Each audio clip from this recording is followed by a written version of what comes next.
আল্লাহ রাব্বুল আলামিন বলেন, ফাআম্মাল ইনসান ইযা মাবতালাহু রাব্বুহু, যখন মানুষকে তার রব পরীক্ষা করার জন্য ফাআকরামাহু ওয়া না'আমা, তাকে সম্মানিত করেন, তাকে সম্পদ দেন, নেয়ামত দিয়ে পরিপূর্ণ করে দেন, তাকে সমাজের মধ্যে দেশের মধ্যে সম্মানিত করে দেন। এই লোকটা তখন বলে ফায়াকুলু রাব্বি আকরামান, আমার রব আমাকে সম্মানিত করেছে, আমার রব আমাকে সম্মানিত করেছে। এই মানুষটাই যখন পুনরায় আবার পরীক্ষার সম্মুখীন হয়, রিজিক দিয়ে যখন আল্লাহ তাআলা পরীক্ষা নিল, সে মনে করে আল্লাহ তাআলা ভালোবাসতেছে, এটাকে সে পরীক্ষা মনে করে না। আবার আল্লাহ তাআলা যখন তার রিজিক ছিনায়া নিয়া রিজিকের মধ্যে সংকীর্ণতা দিয়ে পুনরায় তাকে পরীক্ষা নেন, তখন এই লোকটা কি বলে? আল্লাহ তাআলা বলেন, ওয়া আম্মা ইযা মাবতালাহু ফাকাদারা আলাইহি রিজকাহু ফায়াকুলু রাব্বি আহানান। আল্লাহ রাব্বুল আলামিন বলেন, ওয়া আম্মা ইযা মাবতালাহু ফাকাদারা আলাইহি রিজকাহু, যখন তার রব তাকে পরীক্ষা নেওয়ার জন্য তার রিজিক সংকীর্ণ কইরা দেন, সম্মান কমায়া দেন, সম্পদের মধ্যে সংকীর্ণতা আনয়ন করেন, এই লোকটা তখন বলতে থাকে ফায়াকুলু রাব্বি আহানান, যে আমার রব আমাকে অপমানিত করেছে। মুফাসসিরিনে কেরাম বলেন, তার বলার ভাবটা হলো এইরকম, সে কেমন যেন বলতে চায়, আমি সম্পদ সম্মানের উপযুক্ত ছিলাম, কিন্তু আমার রব আমাকে এগুলো না দিয়ে অপমানিত করেছে। সে সম্পদ সম্মান বঞ্চিত হওয়ার কারণে অভিযুক্ত করে কাকে? ঘুম আসছে মনে হয়, নাকি কথা বুঝেন না? কথা বুঝতেছেন? কথা না বুঝলে সমস্যা, আমার বইলেও কষ্ট, আপনাদের শুনেও সময় নষ্ট।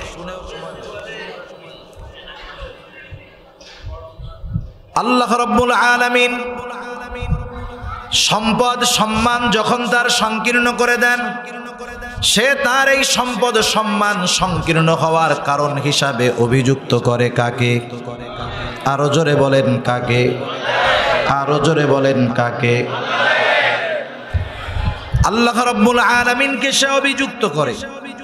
যখন কেউ কোনো বিষয়ে আমাকে আপনাকে অভিযুক্ত করবে, যেই বিষয়ের সাথে আমার আপনার কোনো সম্পৃক্ততা নাই, মিথ্যা দোষে যখন আমাকে আপনাকে কেউ দোষারোপ করবে, আমি আপনি যতই দুর্বল হই না কেন, বলেন তো এই মিথ্যা অভিযোগকারীর জবাব আমি আপনি দিব কি দিব না? অবশ্যই দিব। বলবো যে তুমি আমাকে যেই ব্যাপারে অভিযুক্ত করতেছ, এর সাথে আমার কোনো সম্পৃক্ততা নাই।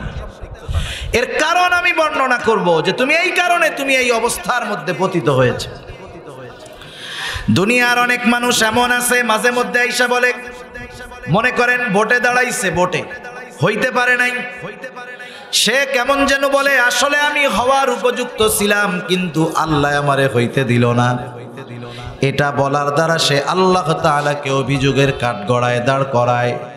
ওই ধরনের মানুষগুলাও যখন রিজিক সংকীর্ণতার মুখোমুখি হয়ে যায়, ওরা তাদের রিজিক সংকীর্ণতার কারণে আল্লাহ তাআলার ব্যাপারে অভিযোগ তুলে। আল্লাহ রব্বুল আলামিনও ওই ধরনের মানুষের অভিযোগের জবাব দিয়ে বলেন, ওরা বলে আমি সম্পদ সম্মানের উপযুক্ত ছিলাম, কিন্তু আমার রব আমাকে এগুলো থেকে বঞ্চিত করে অপমানিত করেছে। আর আল্লাহ তাআলা তাদের এই কথার জবাবে বলেন, কাল্লা, তোমরা যেই অভিযোগ আমার ব্যাপারে দিচ্ছ এটা কখনোই সত্য নয়। তোমরা যেই অভিযোগ দিচ্ছ এটা কখনোই সত্য নয়, বরং শুনে নাও। এবার আল্লাহ তাআলা ওই ধরনের মানুষের রিজিকের সংকীর্ণতা কেন আসে, কেন ওই শ্রেণীর মানুষ রিজিক সংকীর্ণতার মধ্যে পড়ে, এই সূরার আলোকে আল্লাহ রব্বুল আলামিন 4টি কারণ বর্ণনা করেন। কয়টি কারণ? আরো জোরে বলেন কয়টা?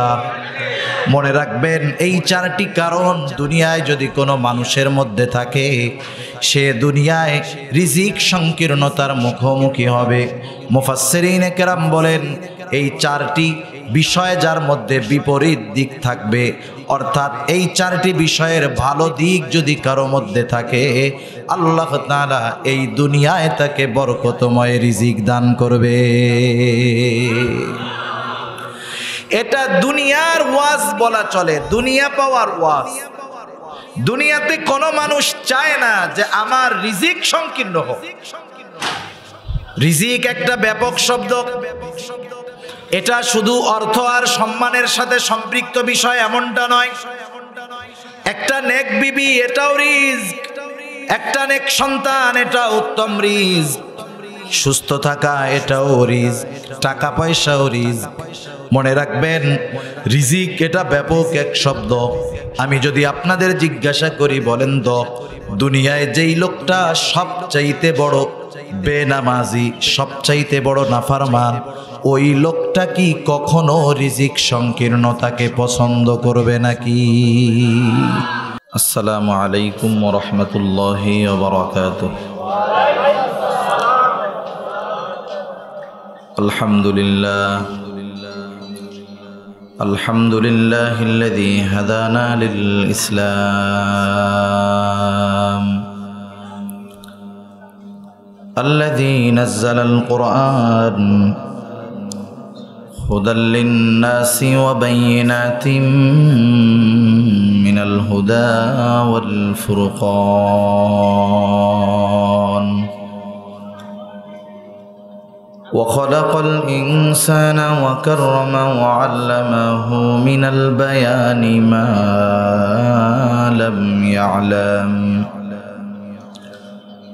فسبحان الذي لا يحصى امتنانه باللسان ولا بالقلم ونشهد أن لا إله إلا الله وحده لا شريك له ونشهد أن سيدنا وسندنا وحبيبنا وطبيبنا وأولانا ومولانا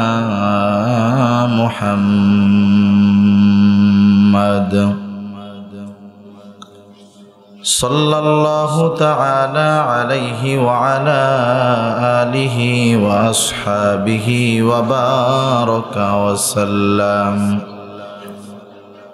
وبارك وسلم تسليما كثيرا كثيرا. أما بعد فأعوذ بالله من الشيطان الرجيم. بسم الله الرحمن الرحيم.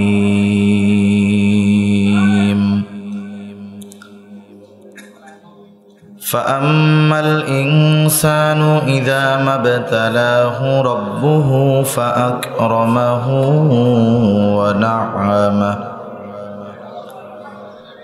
فيقول ربي أكرمن وأما إذا ما ابتلاه فقدر عليه رزقه فيقول ربي أهانن كلا بل لا تكرمون اليتيم ولا تحاضون على طعام المسكين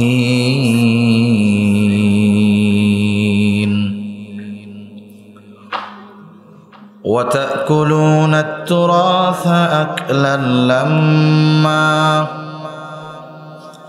وتحبون المال حبا جما صدق الله العلي العظيم। আমরা মহব্বতের সাথে সবাই দুরূদ শরীফ পাঠ করি। আল্লাহুম্মা সাল্লি আলা মুহাম্মাদিন ওয়া আলা আলি মুহাম্মাদ কামা সাল্লাইতা আলা ইব্রাহিম ওয়া আলা আলি ইব্রাহিম ইন্নাকা হামিদুম মাজিদ। আল্লাহুম্মা বারিক আলা মুহাম্মাদিন ওয়া আলা আলি মুহাম্মাদ কামা বারাকতা আলা ইব্রাহিম ওয়া আলা আলি ইব্রাহিম ইন্নাকা হামিদুম মাজিদ। আল্লাহর মহব্বতে জবান খুলে আমরা একটু জিকির করি, লা ইলাহা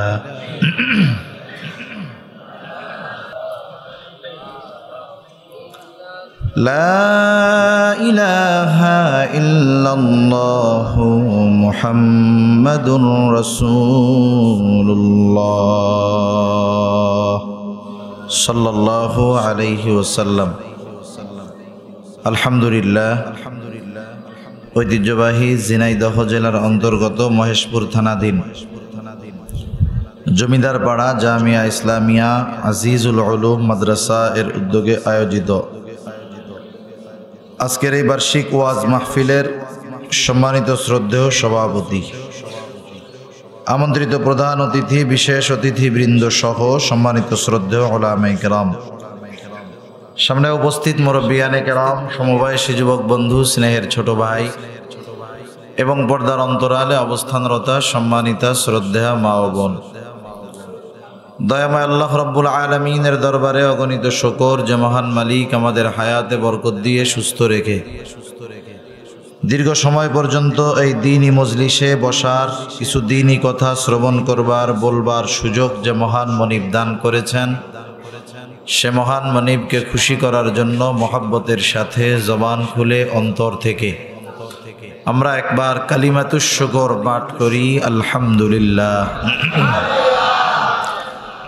অগণিত দুরূদ ও সালাম সাইয়্যিদুল আম্বিয়া, আশরাফুল আম্বিয়া, খাতামুল আম্বিয়া, বিশ্বনবী, শেষ নবী, শ্রেষ্ঠ নবী মুহাম্মাদুর রাসূলুল্লাহ সাল্লাল্লাহু আলাইহি ওয়াসাল্লামের উপর আমি আপনাদের খেদমতে পবিত্র কোরআনুল কারীমের সূরাতুল ফজর থেকে কয়েকটা আয়াত তিলাওয়াত করেছি। আল্লাহ তাআলার কাছে তৌফিক চাই, অল্প সময়ে কিছু কথা আল্লাহ তাআলা বলার সুযোগ করে দেন, যে কথাগুলো আমাদের সবার দুনিয়া এবং আখিরাতের জন্য কল্যাণকর হয়। সকলে বলি আমিন। সম্মানিত উপস্থিতি, এ দুনিয়াতে আল্লাহ তাআলা মানুষকে বিভিন্নভাবে পরীক্ষা করেন। আল্লাহ তাআলা অনেক সময় মানুষকে অভাব অনটন দিয়েও পরীক্ষা করেন, আবার অনেক সময় আল্লাহ তাআলা সম্পদ সম্মান দিয়েও আল্লাহ তাআলা পরীক্ষা করেন। যেমন আল্লাহ তাআলা এক জায়গায় বলেন, ওয়ালা নাবলুওয়ান্নাকুম বিশাইইম মিনাল খাউফ ওয়াল জু' ওয়া নাকসিম মিনাল আমওয়াল ওয়াল আনফুস ওয়াস সামারাত। আল্লাহ তাআলা বলেন, আমি অবশ্যই তোমাদের পরীক্ষা নেব। পরীক্ষা কিসের মাধ্যমে? বিশাইইম মিনাল খাউফ, পরীক্ষা নেওয়া হবে ভয়ভীতির মাধ্যমে। ওয়াল জু', ক্ষুধা তথা অভাব দারিদ্রতার মাধ্যমে পরীক্ষা নেওয়া হবে। ওয়া নাকসিম মিনাল আমওয়াল, মালের ক্ষতির মাধ্যমে পরীক্ষা নেওয়া হবে। ওয়াল আনফুস, জানের ক্ষতির মাধ্যমে পরীক্ষা নেওয়া হবে। ওয়াস সামারাত, ফল ফসলের ক্ষতির মাধ্যমে পরীক্ষা নেওয়া হবে। তার মানে আল্লাহ তাআলা অনেক সময় বান্দাকে না দিয়ে, কষ্ট দিয়ে, অভাবে ফেলে পরীক্ষা নেন। আবার আল্লাহ তাআলা বান্দাকে দিয়েও পরীক্ষা নেন, সম্পদ সম্মান সুস্থতা দিয়েও পরীক্ষা নেন, না দিয়েও আল্লাহ তাআলা পরীক্ষা নেন। এই বিষয়টা যারা জানে যে আল্লাহর পরীক্ষা দেওয়ার মাধ্যমেও হতে পারে, নেওয়ার মাধ্যমেও হতে পারে, তারা সব অবস্থায় সতর্ক থাকে। যে আল্লাহ তাআলা আমাকে এত কিছু দিলেন, না জানি কোন কঠিন পরীক্ষায় আমি পড়ে যাই। আবার যখন না পায় তখনও চিন্তা করে আল্লাহ তাআলা হয়তো পরীক্ষা নিচ্ছেন, সে আল্লাহ তাআলার উপরে সবর করে। কিন্তু যেই মানুষগুলোর এই বিষয়ে স্বচ্ছ ধারণা নাই, তারা অধিকাংশ ক্ষেত্রে মনে করে আল্লাহ তাআলা মনে হয় ভালোবাসলেই সম্পদ সম্মান দেয়, আল্লাহ তাআলা কারো উপরে রাগ হইলে সম্পদ সম্মান দেয় না, এরকমটা মনে করে। আছে না নাই এরকম? আপনারা কি কথা বুঝতেছেন? ঘুম আসতেছে আপনাদের? রাত তো অনেক, 11:15। আমি বেশি সময় কষ্ট দিব না, একটু খেয়াল দিয়ে শুনলে আশা করি কিছু কথা বোঝা যাবে।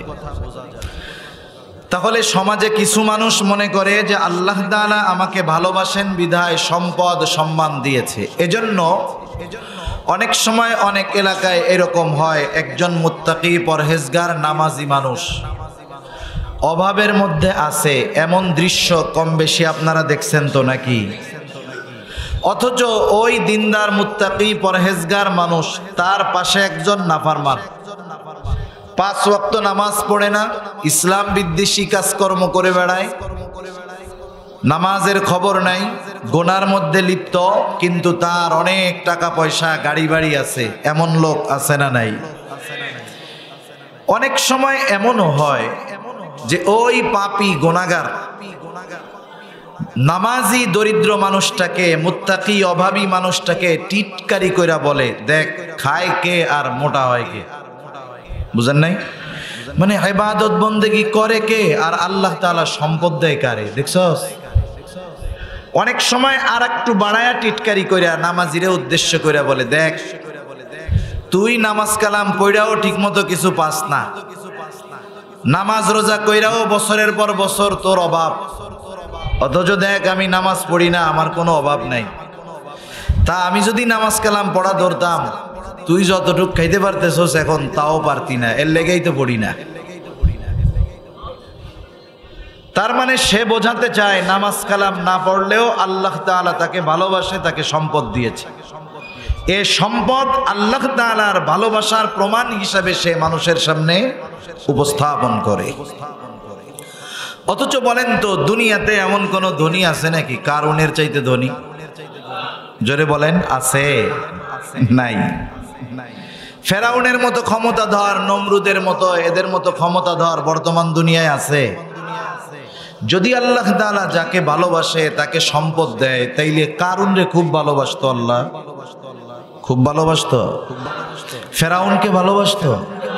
কেন দিয়েছেন? আল্লাহ তাআলা পরীক্ষা করার জন্য দিয়েছেন। এজন্য অনেক সময় আমরা আফসোস করি যে আমি দ্বীনের উপরে চলি, ভালো পথে চলি, আমার সম্পদ নাই, কিন্তু আমার বন্ধু সম্পদের মালিক, নামাজ কালামের খবর নেই। কারুনের বন্ধুরা যখন দেখলো কারুন দিন যায় অঢেল সম্পদের মালিক হয়ে যাইতেছে, কারুনের বন্ধুরা আফসোস করে, আফসোস বলে, আরে আল্লাহ তাআলা মনে হয় কারুনকে খুব ভালোবাসে, এই জন্য কারুনকে এত সম্পদ দেয়, আমাদের মনে হয় ভালোবাসে না, এই জন্য আমাদের সম্পদ দেয় না। কিন্তু যখন দেখা গেল কারুনকে আল্লাহ তাআলার পয়গম্বর মুসা আলাইহিস সালাম যাকাত দেওয়ার কথা বললেন, কারুন যাকাত দিতে অস্বীকৃতি জ্ঞাপন করলো, সাথে সাথে মুসা আলাইহিস সালাতু ওয়াস সালামকে অপমান করার জন্য একজন দুশ্চরিত্রা নারীকে সে ভাড়া করলো। মুসা আলাইহিস সালাতু ওয়াস সালামের ব্যাপারে জিনার অপবাদ দেওয়ার জন্য একজন খারাপ নারীকে সে ভাড়া করছে। পয়গম্বরের পুত পবিত্র চরিত্রের উপরে এমন অপবাদ দেওয়ার অপচেষ্টা আল্লাহ তাআলা সহ্য করলেন না। কারুনের উপর আল্লাহর গজব আসলো, কারুন তার সম্পদ সহ জমিনে ডেবে যেতে শুরু করলো। তাফসীরের মধ্যে আসছে কিয়ামত পর্যন্ত কারুন তার সম্পদ সহ জমিনে ডাবতে থাকবে। এই দৃশ্য যখন কারুনের বন্ধুরা দেখতে পাইল, যারা বলতেছিল যে আল্লাহ কারুনরে খুব ভালোবাসে, এখন তারা সবাই বলতেছে আসলে আল্লাহ তাআলা কারুনকে সম্পদ দিয়েছেন ঠিক, তাকে ভালোবাসেন না। আমাদের সম্পদ দেন নাই ঠিক, কিন্তু আল্লাহ তাআলা আমাদেরকে ভালোবাসেন। হতে পারে যদি আমরাও কারুনের মতো সম্পদের মালিক হইতাম, আমাদের পরিণতিও হয়তো কারুনের মতো হয়ে যাইত। যে কথা বোঝানোর জন্য বললাম যে আল্লাহ তাআলা ভালোবাসলেই সম্পদ দেন তা না। আল্লাহ তাআলা অনেক সময় ভালোবাসা বান্দাকে অভাবেও রাখেন। একটা উদাহরণ দিলে বুঝতে সহজ হবে। মনে করেন এক ছেলে এখান থেকে অনেক দূরে লেখাপড়া করে, দৈনিক তার গাড়িতে যাওয়া লাগে, অটোতে যাওয়া লাগে, ভ্যানে যাওয়া লাগে, বাসে যাওয়া লাগে, অনেক সময় লাগে, মাঝে মধ্যে গিয়ে ক্লাস পায় না, পড়া মিস হয়। বন্ধু বান্ধব সকলে মিলা তারে বলতেছে, তুমি এক বাবার এক ছেলে, তোমার বাবার সম্পদের অভাব নাই, অনেক টাকা পয়সার মালিক তোমার বাপ, সব সম্পদগুলোই তো তোমার, তা তুমি এত কষ্ট করো কেন? তুমি তোমার আব্বারে বললেই তো তোমার আব্বা তোমার একটা মোটর সাইকেল কিনা দেয়। আমাদের বাবার যদি এত টাকা হইতো তাইলে আমরা বললে আব্বারে যা বলতাম তাই করতো। তুমি তোমার আব্বারে গিয়া বলবা যে তোমার একটা মোটর সাইকেল কিনে দিলে যথাসময়ে ক্লাসে আসবা, পড়াশোনা মিস হবে না। বলেন তো, এই ছেলেটা যদি মোটর সাইকেল কিনে তার জন্য উপকার আছে না নাই? আছে। সে দেখতেছে এর মধ্যে আমার জন্য কল্যাণ আছে। এবার সে বাবার কাছে আসছে, বাবার কাছে আইসা বলতেছে, আব্বা আমার তো কলেজে যাইতে এই সমস্যা, ক্লাস মিস হয়, আপনার তো টাকা পয়সার অভাব নাই, আপনার একমাত্র সন্তান আমি, আপনি আমাকে চাইলে আমি যা চাই তাই দিতে পারেন, কিন্তু আমার সুবিধার্থে, পড়াশোনার সুবিধার্থে আপনি আমাকে একটা মোটর সাইকেল কিনা দেন, যাতে করে দৈনিক আমি যথাসময়ে কলেজে বা স্কুলে গিয়ে উপস্থিত হইতে পারি। এতে আমার সময় বাঁচবে, পড়ালেখার উপকার হবে। ছেলেটা বাবাকে ফজিলত বর্ণনা করলো মোটর সাইকেল কেনার। বাবা একটু চিন্তা ভাবনা কইরা একটু পরে গরম হইয়া ধমক দিয়ে বলতেছে, এই সর, এখান থেকে যা, মোটর সাইকেল কিনে দিব না, ঠ্যাং ভেঙে হাতে ধরায় দিব, তাও মোটর সাইকেল কিনা দিব না। এখন বলেন তো, ওই মুহূর্তে যখন ছেলেটা বাবার কাছে এত আবেগ দরদ নিয়ে জিনিসটা চাইলো, বাবা যখন তাকে ফিরায় দিল, ছেলের খুব ভালো লাগছে। সে মনে করছে বাপ আমাকে ভালোবাসে না, কিন্তু আসলে বাস্তবতা ভিন্ন। বাপ চিন্তা করছে ছেলে তো আমার একটা, লেখাপড়া যা করে করুক, কিন্তু এই ছেলে যদি মইরা যায় মোটর সাইকেলের অ্যাক্সিডেন্ট কইরা, ট্রাকের সাথে ধাক্কা লাগা লাগবে না, নসিমনের সাথে ধাক্কা লাগলে উইড়া 50 হাত দূরে চলে যাবে। তো এই ছেলে যদি মরে যায়, আমার বংশের বাতি শেষ, প্রদীপ জ্বালানোর বাতি জ্বালানোর আর কেউ থাকবে না। বাবা এই চিন্তা করে ছেলেরে ধমক দিয়া মোটর সাইকেল দেয় নাই। এখন বলেন তো, ছেলে আবেগ দরদ ভালোবাসা নিয়ে চাইলো, বাপ যে দিল না, এটা কি কৃপণতা অথবা ভালো না বাসার কারণে নাকি বেশি ভালোবাসার কারণে? এজন্য আল্লাহ তাআলা বান্দাকে অনেক সময় দেন না মোহাব্বত ভালোবাসার কারণে। ছেলে যেমন পাওয়ার মধ্যে দেখতেছে কল্যাণ, বাপ দেখতেছে বড় ক্ষতি। আমরা চিন্তা করি এটা পাওয়ার মধ্যে কল্যাণ, অথচ আল্লাহ তাআলা জানে এটার মধ্যে বড় ক্ষতি, এজন্য আল্লাহ তাআলা দেন না। তা যাই হোক, যে কথার থেকে এত কথা বললাম যে আল্লাহ তাআলা দিয়েও পরীক্ষা নেন, না দিয়েও পরীক্ষা নেন। এটা যারা বুঝে তো ভালো, কিন্তু যারা না বুঝে তারা কি মনে করে? আল্লাহ তাআলা বলেন, ফাআম্মাল ইনসানু ইযা মাবতালাহু রাব্বুহু ফাআকরামাহু ওয়া না'আমা ফায়াকুলু রাব্বি আকরামান। আল্লাহ রাব্বুল আলামিন বলেন, ফাআম্মাল ইনসান ইযা মাবতালাহু রাব্বুহু, যখন মানুষকে তার রব পরীক্ষা করার জন্য, ফাআকরামাহু ওয়া না'আমা, তাকে সম্মানিত করেন, তাকে সম্পদ দেন, নেয়ামত দিয়ে পরিপূর্ণ করে দেন, তাকে সমাজের মধ্যে, দেশের মধ্যে সম্মানিত করে দেন। এই লোকটা তখন বলে, ফায়াকুলু রাব্বি আকরামান, আমার রব আমাকে সম্মানিত করেছে, আমার রব আমাকে সম্মানিত করেছে। এই মানুষটাই যখন পুনরায় আবার পরীক্ষার সম্মুখীন হয়, রিজিক দিয়ে যখন আল্লাহ তাআলা পরীক্ষা নিল, সে মনে করে আল্লাহ তাআলা ভালোবাসতেছে, এটাকে সে পরীক্ষা মনে করে না। আবার আল্লাহ তাআলা যখন তার রিজিক সিনায়া নিয়া রিজিকের মধ্যে সংকীর্ণতা দিয়ে পুনরায় তাকে পরীক্ষা নেন, তখন এই লোকটা কি বলে? আল্লাহ তাআলা বলেন, ওয়া আম্মা ইযা মাবতালাহু ফাকাদারা আলাইহি রিজকাহু ফায়াকুলু রাব্বি আহানান।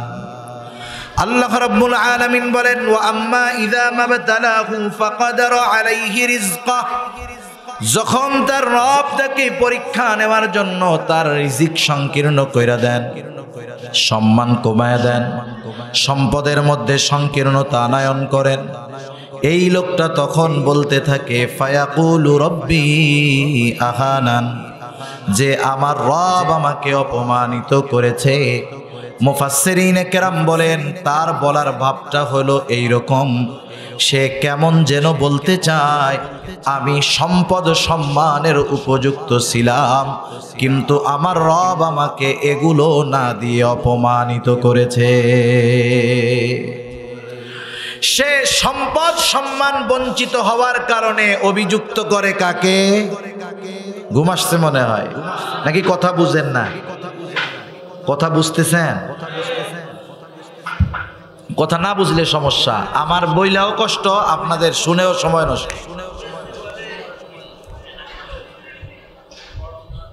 আল্লাহ রাব্বুল আলামিন সম্পদ সম্মান যখন তার সংকীর্ণ করে দেন, সে তার এই সম্পদ সম্মান সংকীর্ণ হওয়ার কারণ হিসাবে অভিযুক্ত করে কাকে? আরো জোরে বলেন কাকে? আরো জোরে বলেন কাকে? আল্লাহ রাব্বুল আলামিনকে সে অভিযুক্ত করে। যখন কেউ কোনো বিষয়ে আমাকে আপনাকে অভিযুক্ত করবে যেই বিষয়ের সাথে আমার আপনার কোনো সম্পৃক্ততা নাই, মিথ্যা দোষে যখন আমাকে আপনাকে কেউ দোষারোপ করবে, আমি আপনি যতই দুর্বল হই না কেন, বলেন তো এই মিথ্যা অভিযোগকারীর জবাব আমি আপনি দিব কি দিব না? অবশ্যই দিব। বলবো যে তুমি আমাকে যেই ব্যাপারে অভিযুক্ত করতেছ এর সাথে আমার কোনো সম্পৃক্ততা নাই, এর কারণ আমি বর্ণনা করব যে তুমি এই কারণে তুমি এই অবস্থার মধ্যে পতিত হয়েছে। দুনিয়ার অনেক মানুষ এমন আছে মাঝে মধ্যে আইসা বলে, মনে করেন ভোটে দাঁড়াইছে, ভোটে হইতে পারে নাই, সে কেমন যেন বলে আসলে আমি হওয়ার উপযুক্ত ছিলাম কিন্তু আল্লাহ আমারে হইতে দিল না। এটা বলার দ্বারা সে আল্লাহ তাআলাকে অভিযোগের কাঠগড়ায় দাঁড় করায়। ওই ধরনের মানুষগুলাও যখন রিজিক সংকীর্ণতার মুখোমুখি হয়ে যায়, ওরা তাদের রিজিক সংকীর্ণতার কারণে আল্লাহ তাআলার ব্যাপারে অভিযোগ তুলে। আল্লাহ রব্বুল আলামিনও ওই ধরনের মানুষের অভিযোগের জবাব দিয়ে বলেন, ওরা বলে আমি সম্পদ সম্মানের উপযুক্ত ছিলাম কিন্তু আমার রব আমাকে এগুলো থেকে বঞ্চিত করে অপমানিত করেছে। আর আল্লাহ তাআলা তাদের এই কথার জবাবে বলেন, কাল্লা, তোমরা যেই অভিযোগ আমার ব্যাপারে দিচ্ছ এটা কখনোই সত্য নয়। তোমরা যেই অভিযোগ দিচ্ছ এটা কখনোই সত্য নয়, বরং শুনা নাও।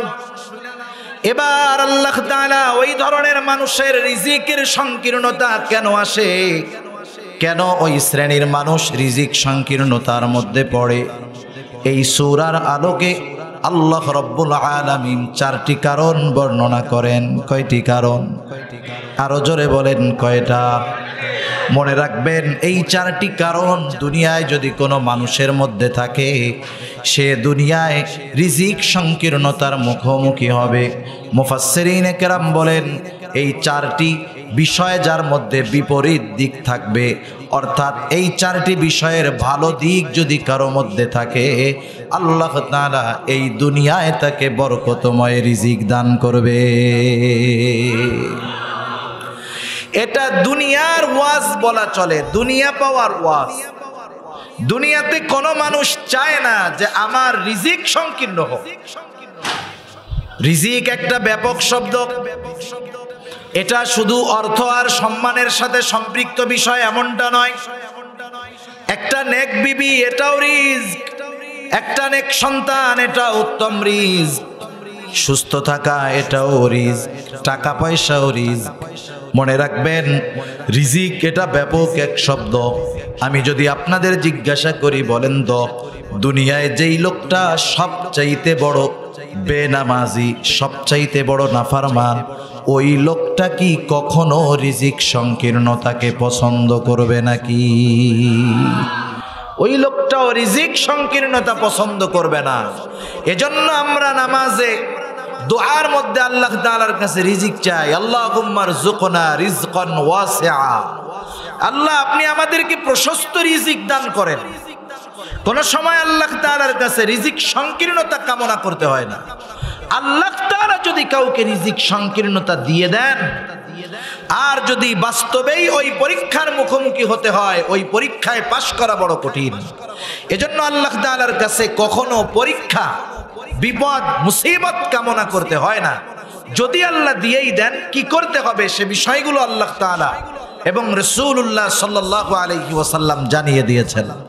তা আজকে আমরা যে বিষয়টা নিয়ে কথা বলবো সেটা হলো রিজিক সংকীর্ণতা কেন আসে। রিজিক সংকীর্ণতার কারণ সূরাতুল ফজরের এই আয়াতগুলোর আলোকে রিজিক সংকীর্ণতার কারণগুলো আমরা জানব। ওই কারণগুলো যদি আমাদের কারো মধ্যে থাকে, কারণগুলো আমরা আমাদের থেকে বের করব ইনশাআল্লাহ। কারা কারা তৈরি আছে? হাত উঁচা করি তো। নারায়ে তাকবীর, নারায়ে তাকবীর। মাশাআল্লাহ, একটু দিলের কান লাগায় আসুন। আল্লাহ তাআলা জবাবে বলতেছেন, কাল্লা, কখনোই নয়। তোমরা যেই কথা বলতেছো যে আমি তোমাদের রিজিক সংকীর্ণ করেছি, এটা কখনো নয়। কেন তাহলে তোমাদের রিজিক সংকীর্ণ হলো? আল্লাহ তাআলা বলেন, বাল লা তুকরিমুনাল ইয়াতীম। বরং তোমাদের রিজিক সংকীর্ণতার এক নাম্বার কারণ হলো তোমরা ইয়াতীমদেরকে সম্মান করো না। ইয়াতীমদের সম্মান করো না, এর দ্বারা উদ্দেশ্য কি? ইয়াতীম তো ছোট মানুষ হয়, বড় মানুষ কেমনে ছোট মানুষকে সম্মান করবে? ছোট মানুষকে তো স্নেহ করা যায়। সেই জন্য মুফাসসিরিনে কেরাম বলেন, এর দ্বারা উদ্দেশ্য হলো তোমরা ইয়াতীমের হক যথাযথভাবে আদায় করো না। ইয়াতীমকে সম্মান করো না অর্থাৎ ইয়াতীমের হক যথাযথভাবে আদায় করো না। ইয়াতীম গরিব হোক আর ধনী হোক, প্রত্যেকটা ইয়াতীমের হক আমাদের উপরে আছে। ইয়াতীমের এক নম্বর হক হলো, ইয়াতীম ধনী হোক আর গরিব হোক, প্রত্যেকটা ইয়াতীমের সাথে সদাচরণ করা, ভালো ব্যবহার করা, ইয়াতীমের সাথে উত্তম আচরণ করা।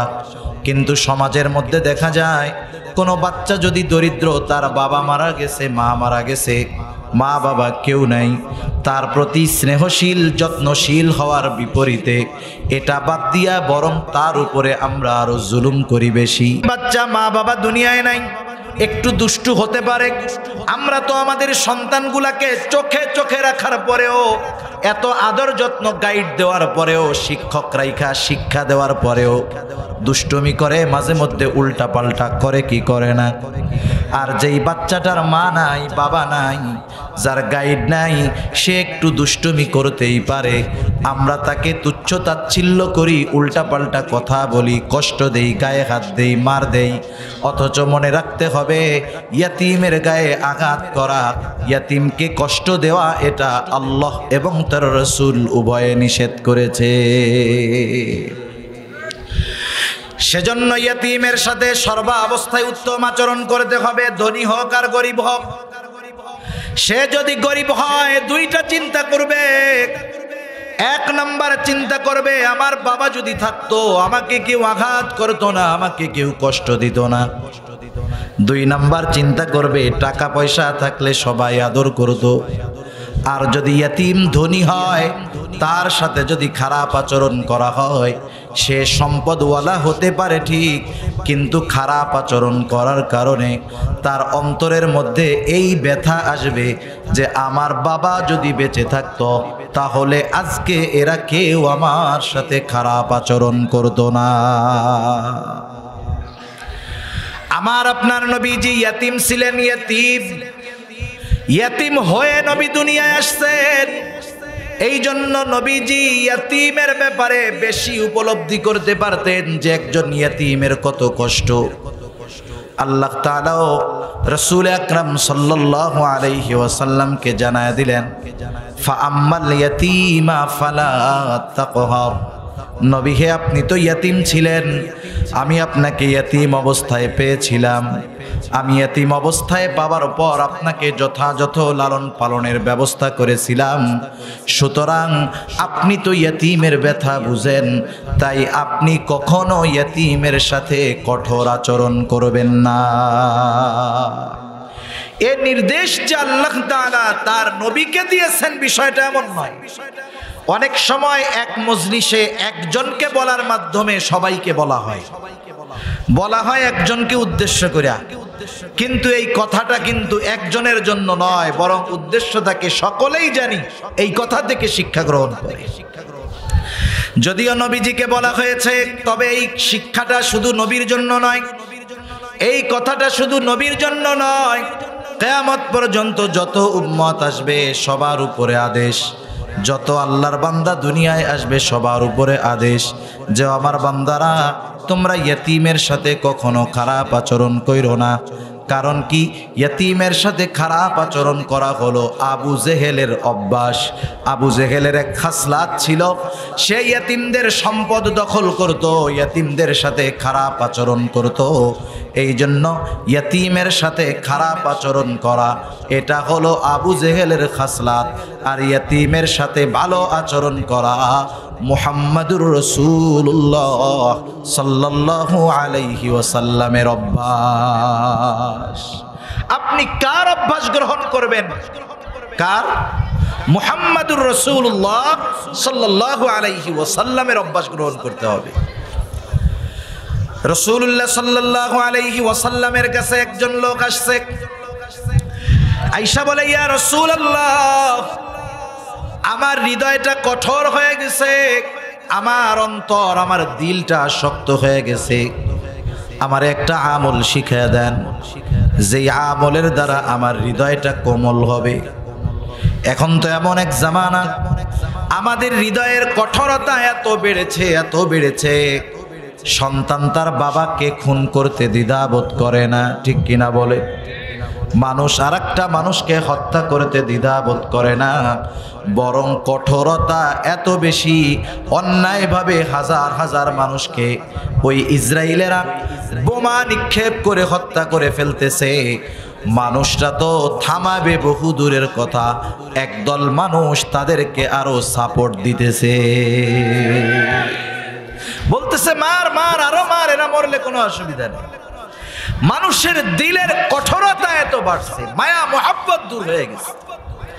নবীর জামানায় সাহাবী আয়েশা বলতেছে যে আমার দিলটা শক্ত হয়ে গেছে, ইয়া রাসূলুল্লাহ আমল শিখায় দেন, কি করলে আমার দিলটা নরম হবে।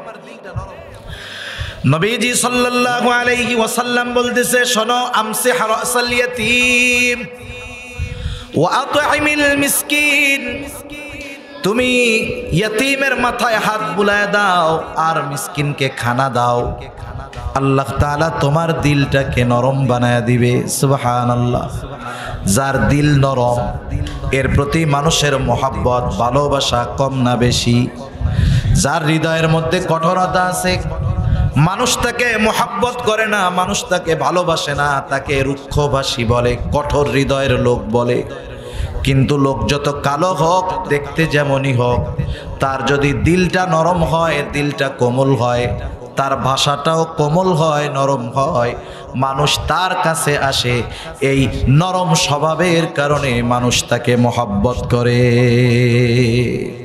নবীজি বলছে, ইয়াতীমের মাথায় হাত বুলায় দাও। তাহলে ইয়াতীমকে সম্মান করার এক নম্বর অর্থ হলো ইয়াতীমের সাথে সদাচরণ করা। 2 নাম্বার, যদি ইয়াতীমের অভিভাবক হওয়ার মতো সুযোগ থাকে, ইয়াতীমের অভিভাবক হওয়া। কেউ যদি কোনো ইয়াতীমের অভিভাবকত্ব গ্রহণ করে, তার জন্য কত ফজিলত। একটা মানুষ একজন ইয়াতীমকে নিজের ঘরে রাখলো, খাওয়াইলো, বড় বানাইলো, লেখাপড়া শিখাইলো, ইয়াতীমের অভিভাবক হয়ে গেল। নবীজি বলেন, কি ফজিলত শুনা নাও, আনা ওয়া কাফিলুল ইয়াতীম কাহাতাইনি ফিল জান্নাহ। নবীজি বলেন, আমি আর ইয়াতীমের অভিভাবক জান্নাতের মধ্যে পাশাপাশি অবস্থান করব। এই কথা বলার পর নবীজি এই দুইটা আঙ্গুল দিয়া ইশারা করলেন, বুঝাইলেন এই দুইটা আঙ্গুল যেমন পাশাপাশি, আমি আর ইয়াতীমের অভিভাবক এই রকম জান্নাতে পাশাপাশি থাকব। হতে পারে একজন মানুষ একটা ইয়াতীমের পূর্ণ দায়িত্ব নিতে পারবে না, আংশিক দায়িত্ব নেওয়া তো যায়। একজন যদি আইসা মাদ্রাসায় বলে, হুজুর আমি একটা ইয়াতীমের সারা বছর যেই পোশাক লাগে সেই পোশাকের খরচ অথবা পোশাক আমি বানায় দিব। আর একজন যদি আইসা বলে, হুজুর যতটুকু তেল পানি সাবান দরকার হয় আমি দিব। আর একজন যদি আইসা বলে, হুজুর চিকিৎসার যা খরচ আমি দিব। আর একজন যদি আইসা বলে, হুজুর আমার তো অ্যাবিলিটি নাই, ওর যে কয় জোড়া জুতা লাগে স্যান্ডেল লাগে আমি কিনা দিব। আমাদের উচিত কোনো না কোনোভাবে হলেও একটা ইয়াতীমের আংশিক অভিভাবকত্বের দায়িত্ব যদি গ্রহণ করতে পারি, আশা করা যায় কিয়ামতের দিন জান্নাতের ফয়সালা যখন ইনশাআল্লাহ পাওয়া যাব, নবীজির সাথে জান্নাতে থাকার সুযোগ হয়ে যাবে।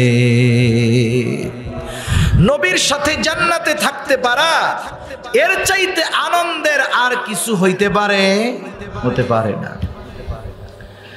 রাসূলুল্লাহ সাল্লাল্লাহু আলাইহি ওয়াসাল্লামের কাছে একজন গ্রাম্য সাহাবী আসছেন।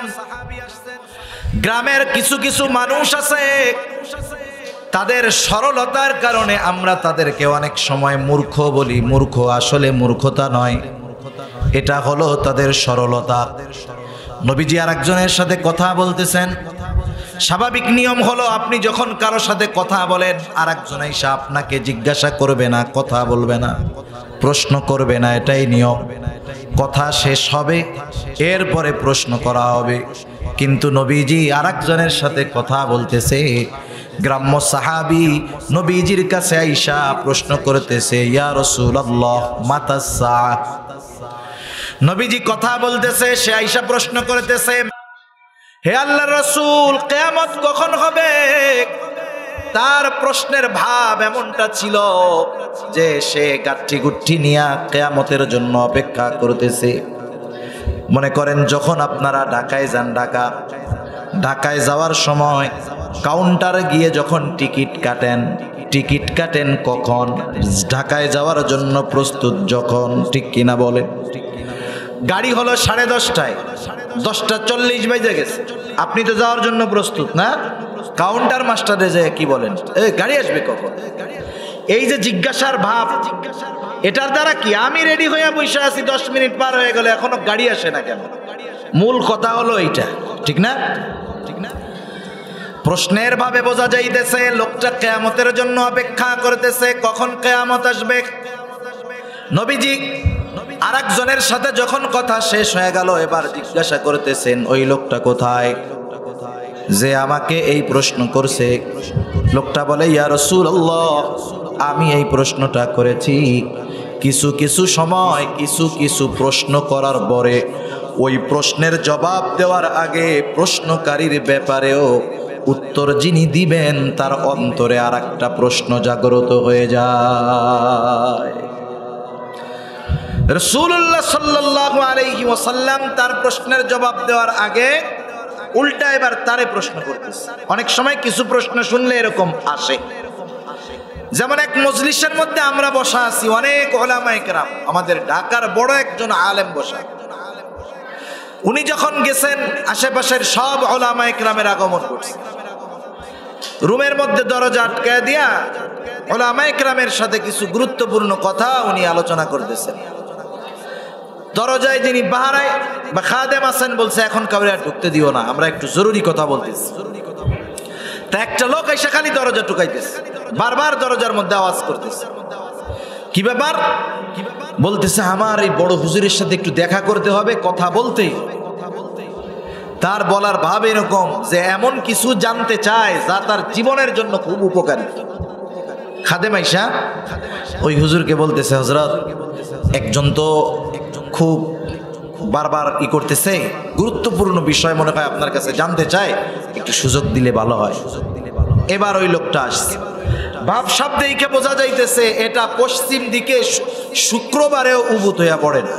কিছু মানুষ আছে না যে সারা সপ্তাহ না পড়ে, না পড়ুক শুক্রবারে তো পড়ে, আছে না এরকম? আর কিছু আল্লাহর বান্দা আছে জীবনেও পড়ে না, ওরটা পড়া হবে মরার পর। আয়েশা প্রশ্ন করতেছে, হুজুর জরুরি একটা প্রশ্ন। কি প্রশ্ন? বলে রাসূল সাল্লাল্লাহু আলাইহি ওয়াসাল্লামের শ্বশুর শাশুড়িদের নামগুলো আমার একটু জানার দরকার। খুবই গুরুত্বপূর্ণ প্রশ্ন না? হ্যাঁ। হুজুর এবার তারা প্রশ্ন করেছে, তোর প্রশ্নের জবাব তো আমি দিব, তুই আগে আমারে দোয়ায় কুনুতটা শোনা। একেবারে বাস্তব, আমি ওই মজলিসে উপস্থিত।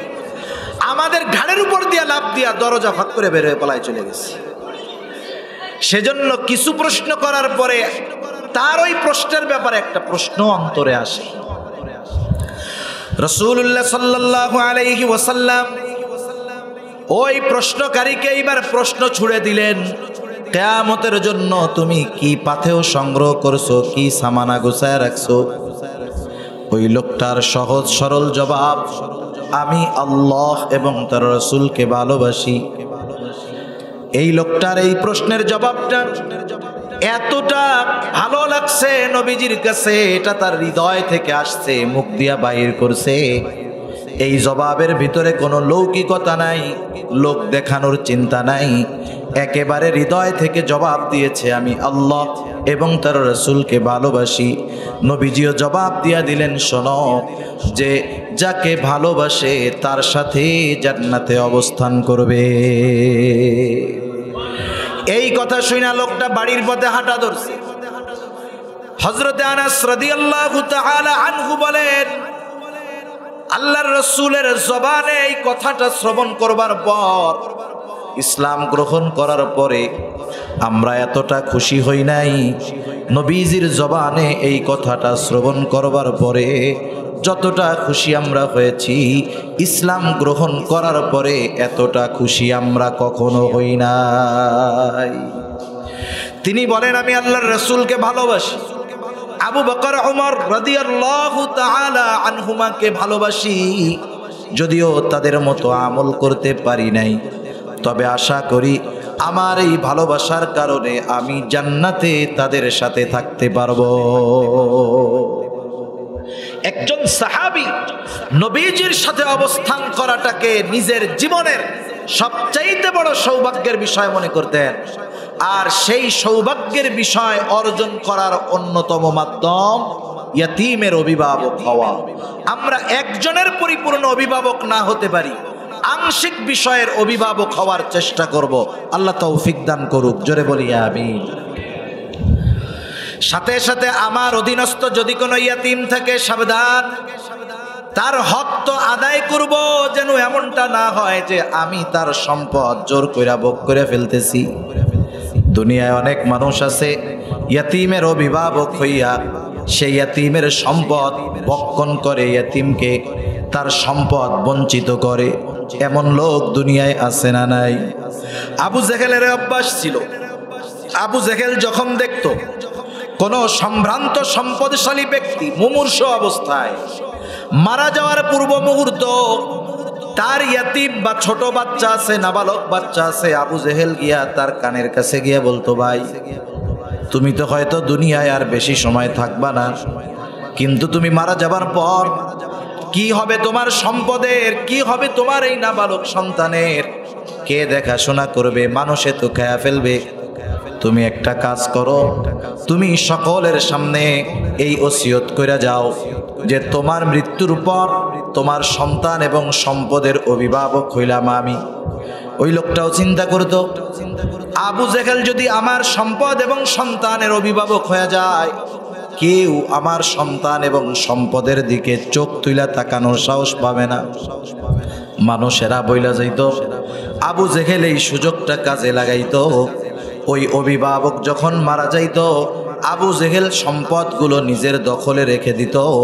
ইয়াতীম বাচ্চা যখন বালেগ হইয়া আবু জেহেলের কাছে গিয়া সম্পদ চাইতো, আবু জেহেল ওই ইয়াতীম সন্তানগুলোকে ঘাড় ধাক্কা দিয়া বাইর কইরা দিত।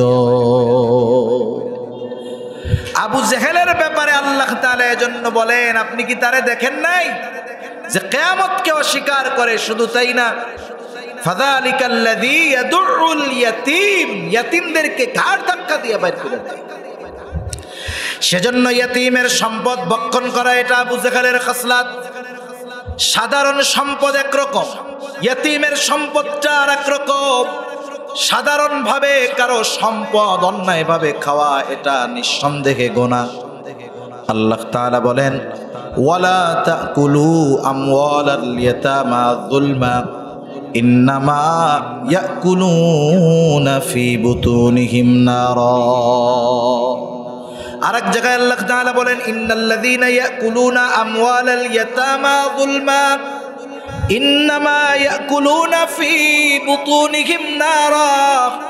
আল্লাহ তাআলা বলেন, নিশ্চয়ই যারা জুলুম করে, অন্যায়ভাবে ইয়াতীমের সম্পদ ভক্ষণ করে, আল্লাহ তাআলা বলেন, ইন্নামা ইয়াকুলুনা ফি বুতুনিহিম নারা, কেমন যেন তারা আগুন দিয়ে তাদের পেট ভরপুর করে।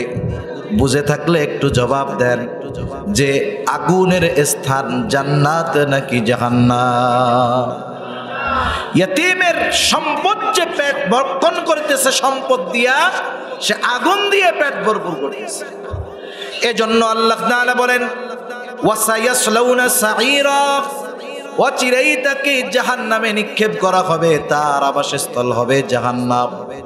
সেজন্য সাবধান, আমরা ইয়াতীমের হক আদায় করব, কখনো ইয়াতীমের সম্পদ ভক্ষণ করব না, কারণ ইয়াতীমের সম্পদ এটা হলো আগুন। তাহলে রিজিক সংকীর্ণতার কারণ কয়টা? জোরে বলেন না কয়টা? আমি বুঝতে পারছি যে এ ওয়াজ আপনাদের এই জায়গায় চলে না। আমি বুঝতে পারি কিছু জিনিস যে কোন জায়গায় কোন ওয়াজ চলে, কারণ আমার তো মানুষ নিয়ে কারবারি। কি নিয়ে কারবারি? মানুষ নিয়ে কারবারি।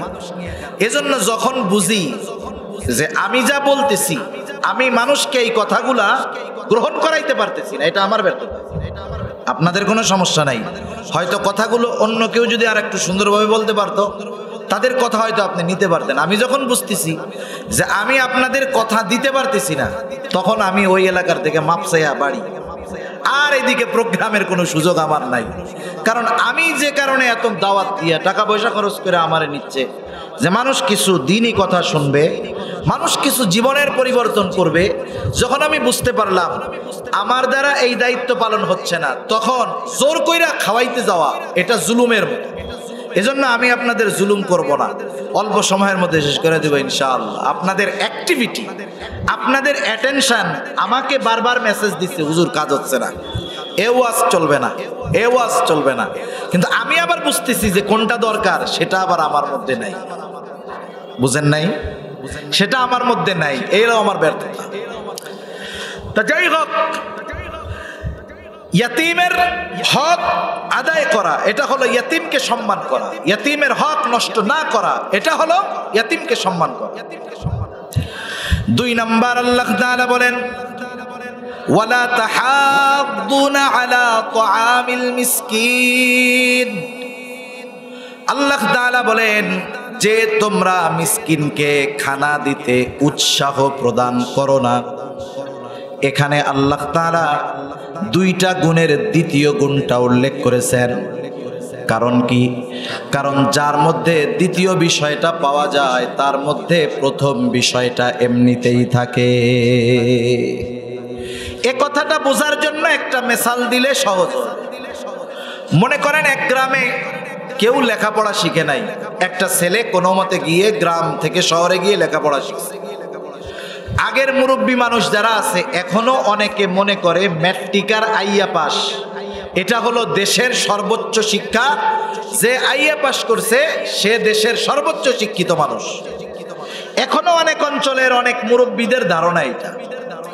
এখন একটা ছেলে শহরে গিয়ে লেখাপড়া করে বিসিএস ক্যাডার হয়ে গেছে, বিসিএস কমপ্লিট করছে। বাংলাদেশের শিক্ষা ব্যবস্থায় সর্বোচ্চ শিক্ষিত ব্যক্তি যিনি বিসিএস ক্যাডার তিনি। এরপরে বাংলাদেশে আর পড়াশোনার সুযোগ নাই। কেউ যদি ডক্টরেট করে, এমফিল করে, এটা ভিন্ন বিষয়। মনে করেন তিনি বিসিএস ক্যাডার, ঢাকা ভার্সিটি থেকে অনার্স মাস্টার্স কমপ্লিট করে এখন বিসিএস ক্যাডার হয়েছেন, সরকারি বড় চাকরি পেয়েছেন। আগের আমলে ম্যাট্রিক পাস করলে মানুষজন মিষ্টি নিয়ে দেখতে আসতো। তা এখন ওই ছেলেটা বাড়িতে আসছে, এলাকার সব মানুষ জড়ো হয়ে গেছে যে আমাদের এলাকার সর্বোচ্চ শিক্ষিত ছেলেটা বাড়িতে আসছে। দলে দলে মানুষ তাকে দেখতে আসছে, সবাই দেখাশোনা করে টরে চলে গেছে। এক মুরব্বী বসে আছে পাশে।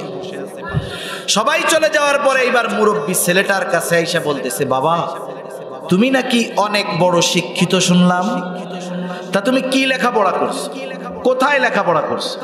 বলতেছে, চাচা আমি ঢাকা ভার্সিটি থেকে অনার্স মাস্টার্স কমপ্লিট করছি, সাথে সাথে আলহামদুলিল্লাহ বিসিএস ক্যাডার হয়েছি, সরকারি চাকরিও একটা পাইছি। এবার চাচা ছেলেটারে জিজ্ঞাসা করতেছে, বাবা তুমি বিসিএস ক্যাডার বুঝলাম, অনার্স মাস্টার্স কমপ্লিট করেছো বুঝলাম, কিন্তু বাবা তুমি কি আইয়া পাস করছিলা? কথাটা বুঝেন নাই?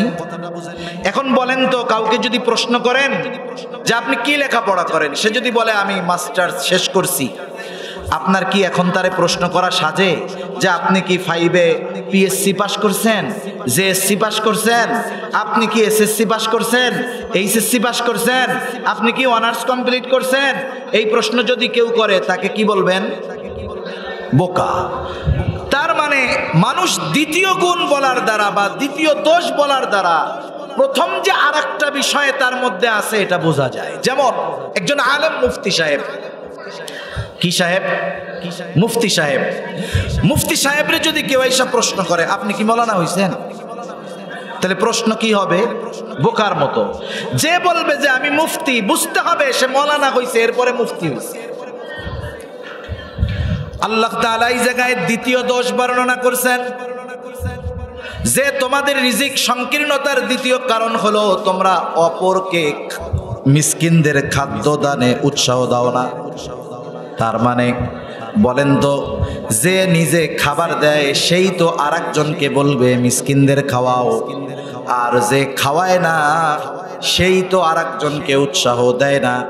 তার মানে হইল তুমি নিজেও তো মিসকিনদের খাওয়াও না, অপরকেও মিসকিনদের খানা প্রদানে উৎসাহ দাও না। দুইটা বিষয় এই কথার মধ্যে আল্লাহ তাআলা বলছে, তুমি নিজেও খাওয়াও না, অপরকেও খাওয়াও না, খাওয়াইতে উৎসাহ দাও না। বরং অন্য কেউ যদি মিসকিনদের খানা খাওয়াইতে যায় তুমি উৎসাহ তো দেওয়া বহুদূর, নিরুৎসাহিত করো। খানা খাওয়ানো এটা সাধারণভাবে ফজিলতের কাজ। ধনী হোক কোটিপতি হোক, একজন গরিব মানুষও যদি একজন কোটিপতিকে খানা খাওয়ায়, বলেন তো ফজিলত আছে না নাই?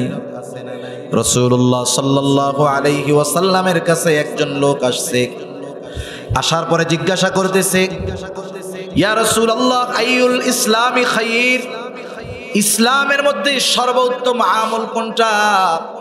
নবীজি ছিলেন উম্মতের রূহানি ডাক্তার, এই জন্য একই ধরনের প্রশ্ন যদি বিভিন্ন ব্যক্তি করত, ওই ব্যক্তির অবস্থার আলোকে নবীজি প্রশ্নের জবাব দিতেন।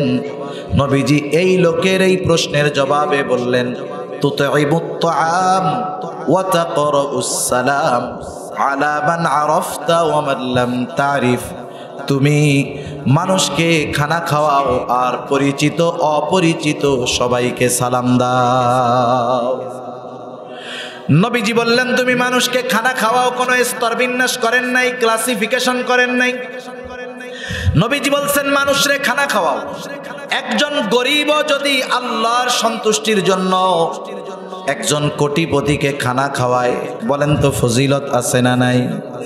সেই জন্য খানা খাওয়ানো সাধারণভাবে ফজিলতের কাজ, যদি সেটা মানুষের কাছ থেকে পাওনার আশায় না হয়। আমাদের সমাজেও খানা খাওয়ানোর প্রচলন আছে, কিন্তু এগুলোর মধ্যে আল্লাহর সন্তুষ্টি উদ্দেশ্য নয়।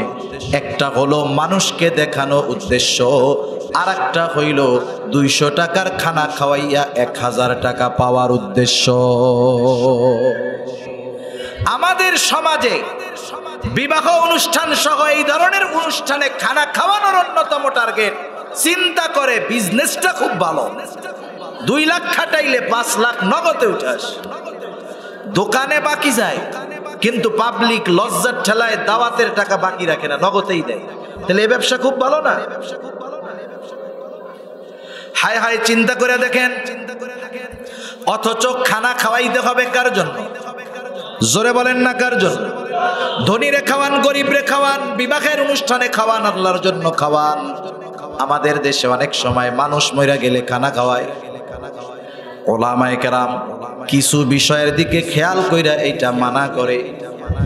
আফসোস, আমার এমন লোকের ঘটনা জানা আছে, বাপ বাড়িতে পড়ে আছে 5-6 বছর, বাবাকে ওষুধ কিনা দেয় নাই, বাবার চিকিৎসা করায় নাই, শহরে থাকে, বাপকে বাড়িতেও নেয় নাই। ছেলে অনেক টাকাওয়ালা, বাপ মারা গেছে, ছেলে বাড়িতে আসছে। 4 দিন না 40 দিন 10টা গরু জবাই কইরা এলাকার মানুষকে খাওয়াইছে।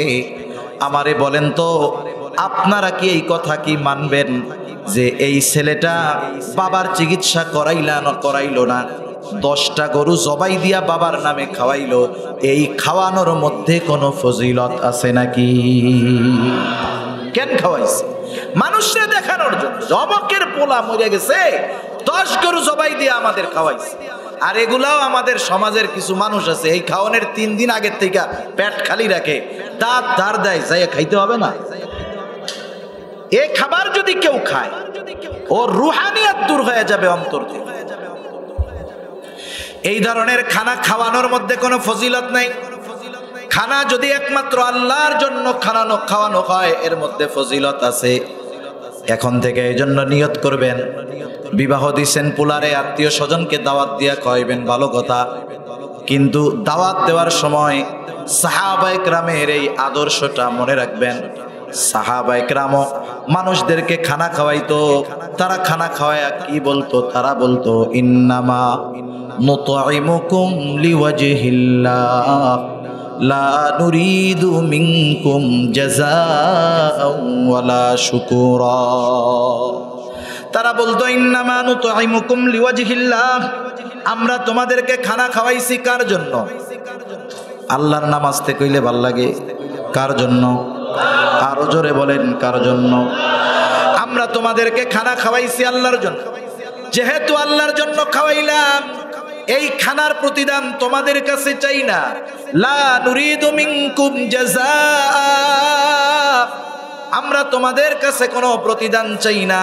প্রতিদান তো বহুদূর, বিনিময় তো বহুদূর। ওয়ালা শুকুরা, খানা খাওয়ার পরে আমারে থ্যাংক ইউ দাও, ধন্যবাদ দাও, এটাও চাই না। খানা খাইছো আলহামদুলিল্লাহ কও, কিন্তু আমাকে ধন্যবাদও দেওয়া লাগবে না। তোমাদের কাছে কৃতজ্ঞতাও আশা করি না, কারণ খানা খাওয়াইছি আল্লাহর জন্য। এই খানা খাওয়ানোর প্রতিদান যিনি দিবেন তিনি কে? সেই জন্য সাধারণভাবে যারাই খানা খাওয়ান ফজিলত আছে যদি আল্লাহর জন্য হয়। আবার খানা খাওয়ানোটা কখনো কখনো শুধু কর্মের মধ্যে সীমাবদ্ধ থাকে তা নয়, এটা ঈমানের সাথে সম্পৃক্ত হয়ে যায়। এক হাদিসের মধ্যে নবীজি বলেন, আল্লাহর রাসূল সাল্লাল্লাহু আলাইহি ওয়াসাল্লাম বলেন, ওই ব্যক্তি মুমিন নয় যে নিজে পেট পুইরা খায় আর তার পাশে তার প্রতিবেশী অভুক্ত থাকে। নবীজি বলেন সে ঈমানদার নয়। এই জন্য প্রতিবেশী অভুক্ত যে তাকে খাওয়ানো, এটা হলো ঈমানি দায়িত্ব। তাহলে খানা খাওয়ানো কিছু সময় সাধারণ আমল, আল্লাহর জন্য খাওয়াইলে ফজিলত, আর কিছু কিছু সময় এই খানা খাওয়ানোটা ঈমানি আমল। যদি প্রতিবেশী অভুক্ত থাকে, তাকে খাওয়ানো শুধু ভালো কাজ তা নয়, বরং এই খানা খাওয়ানোটা ঈমানের সাথে সম্পৃক্ত বিষয়। আর যদি মিসকিন অসহায় প্রতিবেশী হয়, মিসকিন দরিদ্র হয়, বলেন খানা খাওয়াইলে ফজিলত কম হবে না বেশি হবে? এই জন্য যারা খানা খাওয়ায় আল্লাহর জন্য, তাদের রিজিকের মধ্যে সংকীর্ণতা আসে না, আল্লাহ তাআলা প্রশস্ত করে দেয়। সেজন্য আল্লাহ বলেন, তোমাদের রিজিক সংকীর্ণতার প্রথম কারণ হইল লা তুকরিমুনাল ইয়াতীম, তোমরা ইয়াতীমদের সম্মান করো না। দ্বিতীয় কারণ হইল ওয়ালা তাহাদ্দুনা আলা তুআমিল মিসকিন, তোমরা নিজেরাও তো মিসকিনদের খানা দাও না, অপরকেও খানা প্রদানে উৎসাহ দাও না। সেজন্য নিজে মিসকিনদের খাওয়াবো, অপরকে উৎসাহ দিব। দোকানে বসছি, গরিব মানুষ এসে কিছু খাইতে চাইতেছে, গ্রামের ভিক্ষুক দরিদ্র মানুষ, এদেরকে তো চেনা জানামো। শহরে নাইলে চিটিং বাজার বাটপাড়া, হাত ব্যাগা কইরা গাড়ির মধ্যে উঠা গাড়ির থেকে নামলেই ও ফিটফাট। কিন্তু শহরে তো চেনা যায় যে এই লোকটা গরিব গরিব, নিজের কাছে নাই, বন্ধুরে বলেন যে 10টা টাকা ধার দাও, আর নাইলে তুমি তার একটা পাউরুটি কিনা দাও। আপনি এতটুকু বলার কারণে, উৎসাহ দেওয়ার কারণে, সে খাওয়াইলো কিনা, উৎসাহ দেওয়ার কারণে সোয়াবের মালিক আপনি আমিও হয়ে যাব, ঠিক কিনা বলে। 3 নাম্বার রিজিক সংকীর্ণতার কারণ, ওয়াতাকুলুনাত তুরাসা আকলাল লাম্মা। আল্লাহ তাআলা বলেন তোমরা ওয়ারিসি সম্পদ সব একা ভক্ষণ করে খেয়ে ফেলো। ওয়ারিসি সম্পদ, আমাদের দেশে অনেক মানুষ আছে বোনদের হক নষ্ট করে, ভাইদের হক নষ্ট করে, ফুফুদের হক নষ্ট করে, যারা প্রাপ্য ছিল সম্পদের তাদের দেয় নাই, একা একা সব সিস্টেমে দখল দিয়া খায়া সম্পদের পাহাড় গড়ায়া এখন হাজী সাহেব হয়ে গেছে। এমন আল্লাহর বান্দা, বান্দার হক নষ্টকারী হাজী সাহেব দুনিয়ায় আছে না নাই? মনে রাখবেন, বান্দার হক এটা বড় জটিল জিনিস। কিয়ামতের দিন আল্লাহর হক আল্লাহ চাইলে মাফ করে দিতে পারে, বান্দার হক আল্লাহ তাআলা মাফ করবে না, এটা সবচেয়ে জটিল জিনিস। অনেক ভাই আছে বোনদের হক নষ্ট করে। বাবা মারা গেছে, মনে করেন 2 ভাই বা 1 ভাই 2 বোন। বাবা মারা যাওয়ার পরে বড় ভাইয়ের উপরে কিছু দায়িত্ব আছে, দায়িত্বগুলো সে পালন করবে। কি করবে? বাপ মারা গেছে, বাবার কাফন দাফনের ব্যবস্থা করবে। বাবা যদি ঋণ থাকে ঋণগুলাকে সে পরিশোধ করবে, বাবার সম্পদ থেকেই করবে। বাবার যদি সম্পদ না থাকে সন্তান নিজের সম্পদ থেকে ঋণগুলো পরিশোধ করবে। এখন হয়তো কেউ বলতে পারে বাবার ঋণ আমি কেন শোধ করব? প্রশ্ন আসে কি আসে না? আপনাদের এইসব ওয়াজ দরকার নাই তো, কথা কর না কেন? নাকি গান শুনতে ভালো লাগবে? গজল শোনামো? কি অবস্থা দুনিয়ার! টাকা পয়সা খরচ করে হুজুরাই না ওয়াজ শুনে আপনারা যদি নিজের দুনিয়াবি কল্যাণ, আখিরাতের মুক্তির কিছু পথ না পান, এগুলো যদি ভালো না লাগে তাহলে তো অবস্থা কিন্তু ভালো না, মনে রাখেন।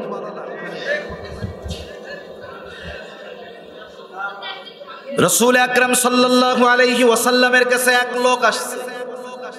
প্রশ্ন ছিল, আমি আমার বাবার ঋণ আমার গাঁঠের টাকা দিয়া কেন শোধ করব? প্রশ্ন যদি আসে, জবাব হলো, এক লোক নবীজির কাছে আসছে।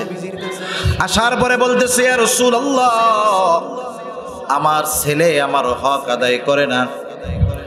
নবীজি বললেন, এইবার ছেলেটারে তুমি, একটা ছেলে আইসা নবীর কাছে অভিযোগ দায়ের করতেছে, ইয়া রাসূলুল্লাহ, আমার বাবা আমার সম্পদ যেখানে মন চায় ব্যয় করে। আল্লাহর রাসূল এবার বললেন, আগামীকাল তুমি তোমার বাবাকে নিয়ে আমার কাছে আসবা। এবার ছেলেটা বাবাকে নিয়ে নবীজির কাছে গেল। এবার নবীজি জিজ্ঞাসা করতেছে, কি ব্যাপার? তুমি তোমার ছেলের সম্পদ যেখানে মন চায় সেখানে ব্যয় করো, কি করো? এইবার ওই লোকটা বলতেছে, ইয়া রাসূলুল্লাহ, আমি তার এই সম্পদগুলো নিয়ে তার ফুফু, তার আত্মীয় স্বজন, আমার নিকট আত্মীয়, তাদেরকে দেই, অন্য কোনো কাজে ব্যয় করি না। কিন্তু এই লোকটা যখন নবীজির কাছে তার সন্তান তার ব্যাপারে অভিযোগ দিল, ব্যথায় কষ্টে লোকটার বুক ফাইটা কান্না আসতেছে। এই লোকটা তখন মনে মনে কিছু কথা চিন্তা কইরা চোখ দিয়া পানি পড়তেছে। এবার নবীজি সাল্লাল্লাহু আলাইহি ওয়াসাল্লামের কাছে আইসা জিবরাইল আলাইহিস সালাতু ওয়াস সালাম জানায় দিলেন, ইয়া রাসূলুল্লাহ, এই লোকটা কান্না করে আর মনে মনে এই কথাগুলা চিন্তা করতেছে, আপনি কথাগুলা তার মুখ দিয়ে শুনেন। নবীজি এবার বলতেছে, তুমি কি চিন্তা কইরা কান্দো, কথাগুলো আমার কাছে বলো। লোকটা বলতে চায় না। নবীজি বলেন, তুমি বলো আমার, নাইলে আল্লাহ জানায় দিবে। কিন্তু এইবার লোকটা বলতেছে, ইয়া রাসূলুল্লাহ, আমি যেই কথা অন্তরে চিন্তা করতেছি আপনি নিশ্চয়ই জানা যাইতে পারবেন। যেহেতু জানা যাইতে পারবেন আমি বইলা দেই, ইয়া রাসূলুল্লাহ, আমার সন্তান যখন এই কথাগুলো আপনার কাছে বলছে আমার হৃদয় ফেটে যায়। আমি তখন মনে মনে বলতেছি, আহারে সন্তান, তুমি কি সেই সময়ের কথাগুলা বইলা গেছো? যখন তুমি কিছুই বলতে পারতা না, যখন তুমি কিছুই খাইতে পারতা না, নড়তে পারতা না, আমি তোমাকে কোলে কইরা নিয়া তোমাকে হাঁটাইতাম, প্রস্রাব করাইতাম, পায়খানা করাইতাম। ও সন্তান, ওই সময়ের কথাগুলো তো তোমার মনে নাই। অসুস্থ তুমি হইতা, কিন্তু গোটা রাত না ঘুমায়া আমি বাবা কাটায় দিতাম। ও সন্তান, আজকে তোমার বন্ধুদের সাথে ভালো সম্পর্ক, তাদের পিছনে ব্যয় করো, খরচ করো, কিন্তু আমি বাবা, কিন্তু আমার জন্য তোমার মায়া হয় না। তুমি তোমার একজন প্রতিবেশীর সাথে যতটুকু ভালো আচরণ করো ততটুকুও আমার সাথে করো না। এ কথাগুলো আমি ভাবতেছিলাম। নবীজির আর বুঝতে বাকি নাই এই সন্তানের হালত কি। নবীজি এবার ওই ছেলেটার দুই কলার চাইপা ধরছে, দুই হাত দিয়া, এরকম দুই হাত দিয়া কলার টাটায় না ধরে ওরে বলতেছে, এই শোন, আনতা ওয়া মালুকা লিয়াবিক, তোর বাপের, তোর মালও তোর বাপের, তুইও তোর বাপের, তোর মালও তোর বাপের। সুতরাং বাপ যদি মারা যায়, বাপ যদি ঋণ থাকে, বাপের যদি 1 টাকাও না থাকে, ওই বাপ যদি লাখ টাকাও ঋণ থাকে, ওই ঋণ পরিশোধ করবে তার সন্তান। আর যদি বাবা ঋণ রাইখা যায়, সম্পদ রাইখা যায়, তাইলে বাবার সম্পদ থেকে ঋণ পরিশোধ করবে। এরপরের দায়িত্ব হলো বাবা যদি কোনো ওসিয়ত কইরা যায়, ওসিয়তটাকে সে পূরণ করবে। তবে বাপ যদি ওসিয়ত করে, আমার সব টাকা মাদ্রাসায় দিয়া দিস, সব জমি মাদ্রাসায় দিয়া দিস, এই ওসিয়ত কার্যকর হবে না। বরং সমুদয় সম্পদের সর্বোচ্চ 3 ভাগের 1 ভাগ পরিমাণ যদি ওসিয়ত করে, এই ওসিয়ত মান্য করতে সন্তান বাধ্য। এইবার ওসিয়ত পূরণ করার পর মিলাদ দেওয়া আগে না, ওই 40 করা আগে না। এইবারের দায়িত্ব হলো যেই সম্পদ অবশিষ্ট আছে প্রত্যেকটা ওয়ারিশকে তার হক যথাযথভাবে বুঝায়া দেওয়া। এটা হলো কাজ।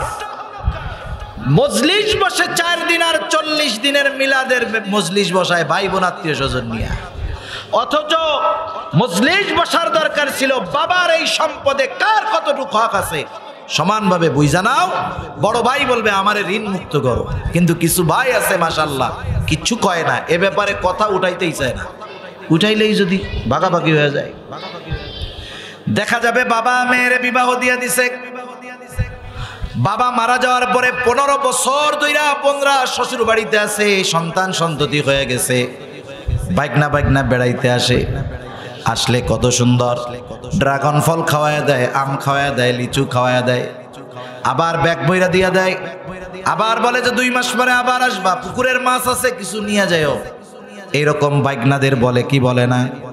বোন আইসা যদি বলে ভাই 2 দিন থাকবো, বলে না এবছর 1 সপ্তাহ থাইকে যাও, এইবার গত বছর থাকো নাই।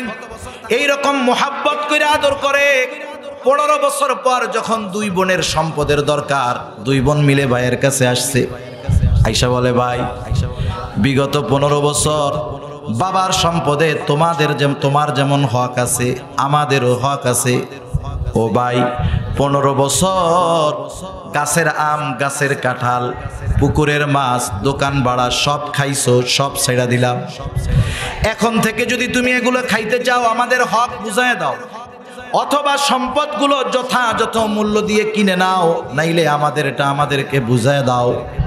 বলেন তো এই সম্পদের হক বুঝে নিয়ে যখন বোন বাড়িতে ফিরে যাবে তার হক, এইবার যদি পরের বছর ভাইয়ের বাড়িতে বেড়াইতে আসে ব্যাগ বইরা আম আর কাঁঠাল দিয়ে দিবে, আগে আসলে কি কইতো 2 দিন থাকলে হবে না, 1 সপ্তাহ কমপক্ষে থাকতে হবে। এখন ঘরে ঢুকার আগে বলে যাবা কোন সময়? সব তো নিয়েই গেছো, কি জন্য আসছো, যাবা কোন সময়? এরকম বলে কি বলে না?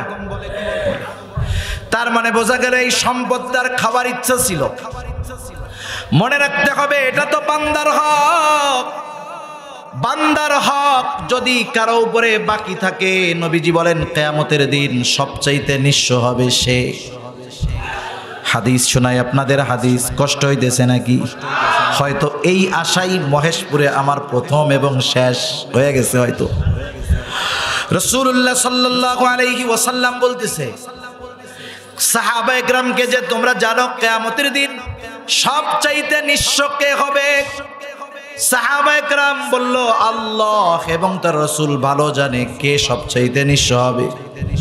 নবীজি বলেন, কিয়ামতের দিন এক আল্লাহর বান্দা পাহাড় পরিমাণ নেক নিয়ে উপস্থিত হবে। এত পরিমাণ নেকি দেখবার পর সে চিন্তা করবে তার জান্নাতে যাওয়া আজকে ঠেকানোর মতো কেউ নাই, সে জান্নাতি। কিন্তু এই লোকটা আল্লাহ তাআলার অনুমতির অপেক্ষা করবে। এমত অবস্থায় ওই ব্যক্তিকে আল্লাহ তাআলা জান্নাতে যাওয়ার অনুমতি দেওয়ার পূর্বে ওই ব্যক্তির ব্যাপারে আল্লাহ তাআলার কাছে কিছু মাজলুম অভিযোগ দায়ের করবে।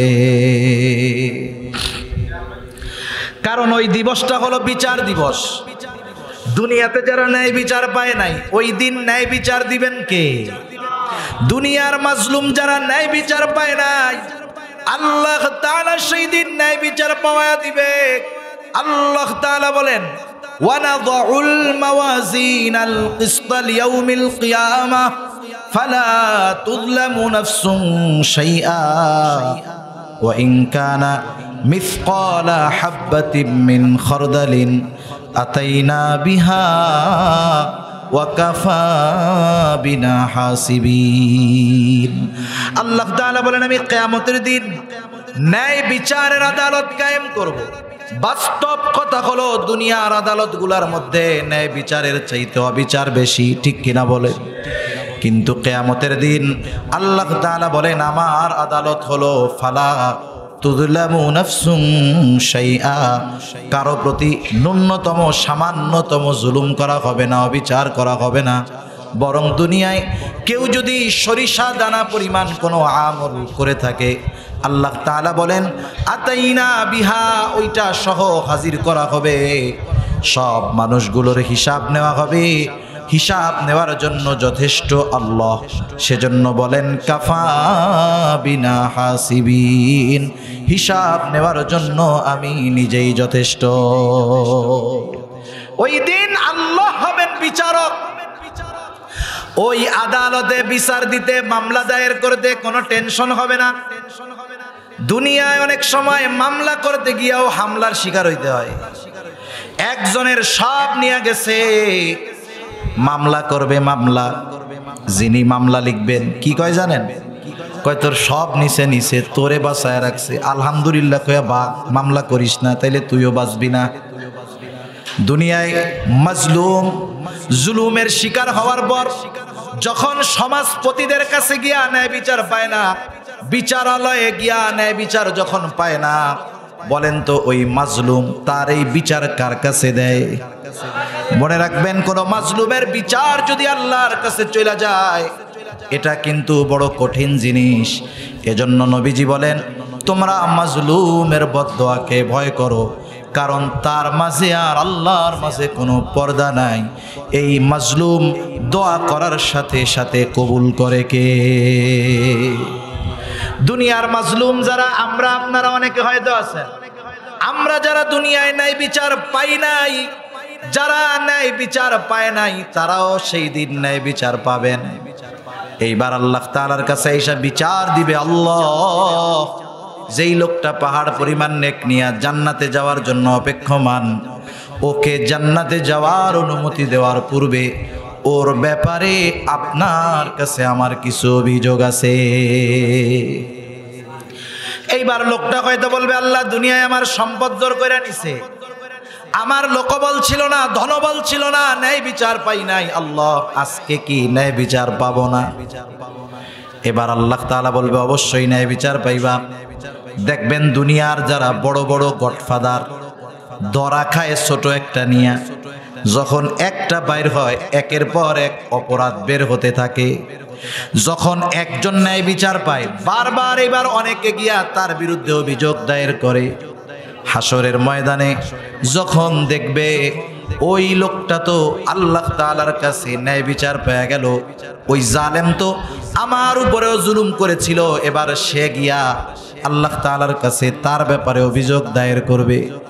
একের পর এক অভিযোগের পাহাড় তার বিরুদ্ধে দাঁড়ায় যাবে।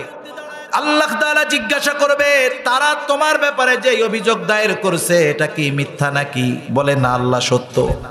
কারণ কিয়ামতের দিন মিথ্যা বলার কোনো উপায় নাই। দুনিয়ায় যেমন আদালতের পাশে 200 টাকা দিয়ে সাক্ষী কিনতে পাওয়া যায়, কিয়ামতের দিন আল্লাহর কসম ওই রকম সাক্ষী থাকবে না, বরং তার নিজের জবানটা পর্যন্ত তার কর্মের ব্যাপারে সাক্ষ্য দিবে। তার চোখ, তার হাত, তার কর্মের ব্যাপারে সাক্ষ্য দিবে, মিথ্যা বলার উপায় নাই।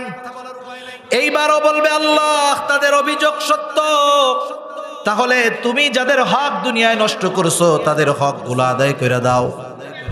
লোকটা বলবে আল্লাহ এ তো দুনিয়া না, দুনিয়া না, দুনিয়া যদি হইতো 1 শতক জমি নিয়েছি 10 শতক দিয়ে দিতাম, এখন জমি পামু কোথায়?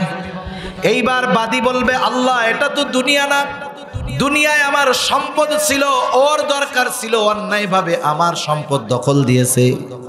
এই জগতে তো জমির কোনো কারবারি নাই, আজকে আমার যা দরকার সেটা ওর কাছে আছে, আমার এই জমির হকটা ওর নেকি দিয়া আল্লাহ আপনি আদায় করে দেন। এইবার সে একের পর এক তার নেকি দিয়া মানুষের হক আদায় করবে।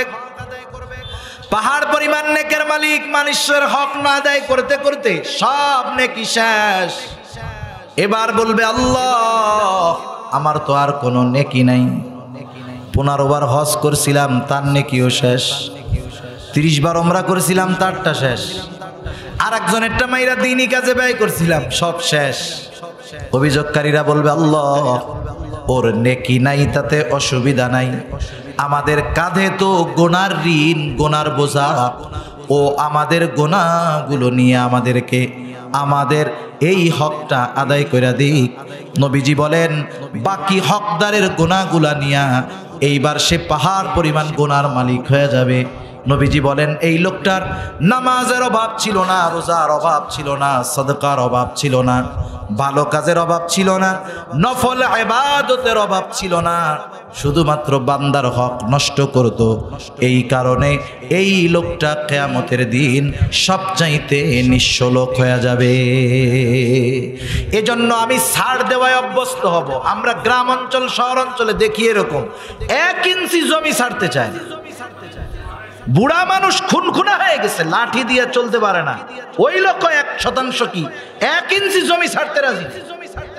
দুনিয়া একটু ছাড় দেন, আখেরাতে আল্লাহ ছাড় দিয়ে দেবে, ঠিক কিনা বলেন? দুনিয়ায় যদি এতটুক খান, আখেরাতে ধরা খাইলে অবস্থা টাইট হয়ে যায়। আর যদি ওয়ারিস আত্মীয় স্বজনের এটা খায়, ডাবল ডাবল হক নষ্ট হয়। একটা হলো তার হক নষ্ট করে, আর একটা হলো আত্মীয় হিসাবে হক নষ্ট করে। এজন্য আল্লাহ তাআলা বলেন তুমি মনে করতেছো ওয়ারিসের সম্পদ নিয়া সম্পদের পাহাড় হয়ে যাইবা, তোমার ব্যাংকে টাকা থাকবে, বড় বাড়ি থাকবে, গাড়ি থাকবে, কিন্তু আমি আল্লাহ আখিরাতের শাস্তি তো রাখছি, দুনিয়ায় তোরে এমন সিস্টেমে ফালামু তুই কিছু খাইতে পারবি না, না খাইয়া মরা লাগবে। আছে না এরকম সম্পদওয়ালা অনেক? আরে যুবক বয়স 40-45 বছর বয়স হয়েছে, এমন রোগ হইছে ডাক্তার টেস্ট মেস্ট কইরা কয় তুমি কিন্তু বাইসে আছো আলহামদুলিল্লাহ, এখন তাই কি করবো আমি? ডাক্তার বলে বাকি জীবন যদি বাঁচতে হয় আমার কথা মাইনা চলবি। এই সব মানুষ আল্লাহর কথা মানুক আর না মানুক, ডাক্তারের কথা কিন্তু একেবারে সুন্দরভাবে মানে, ঠিক না?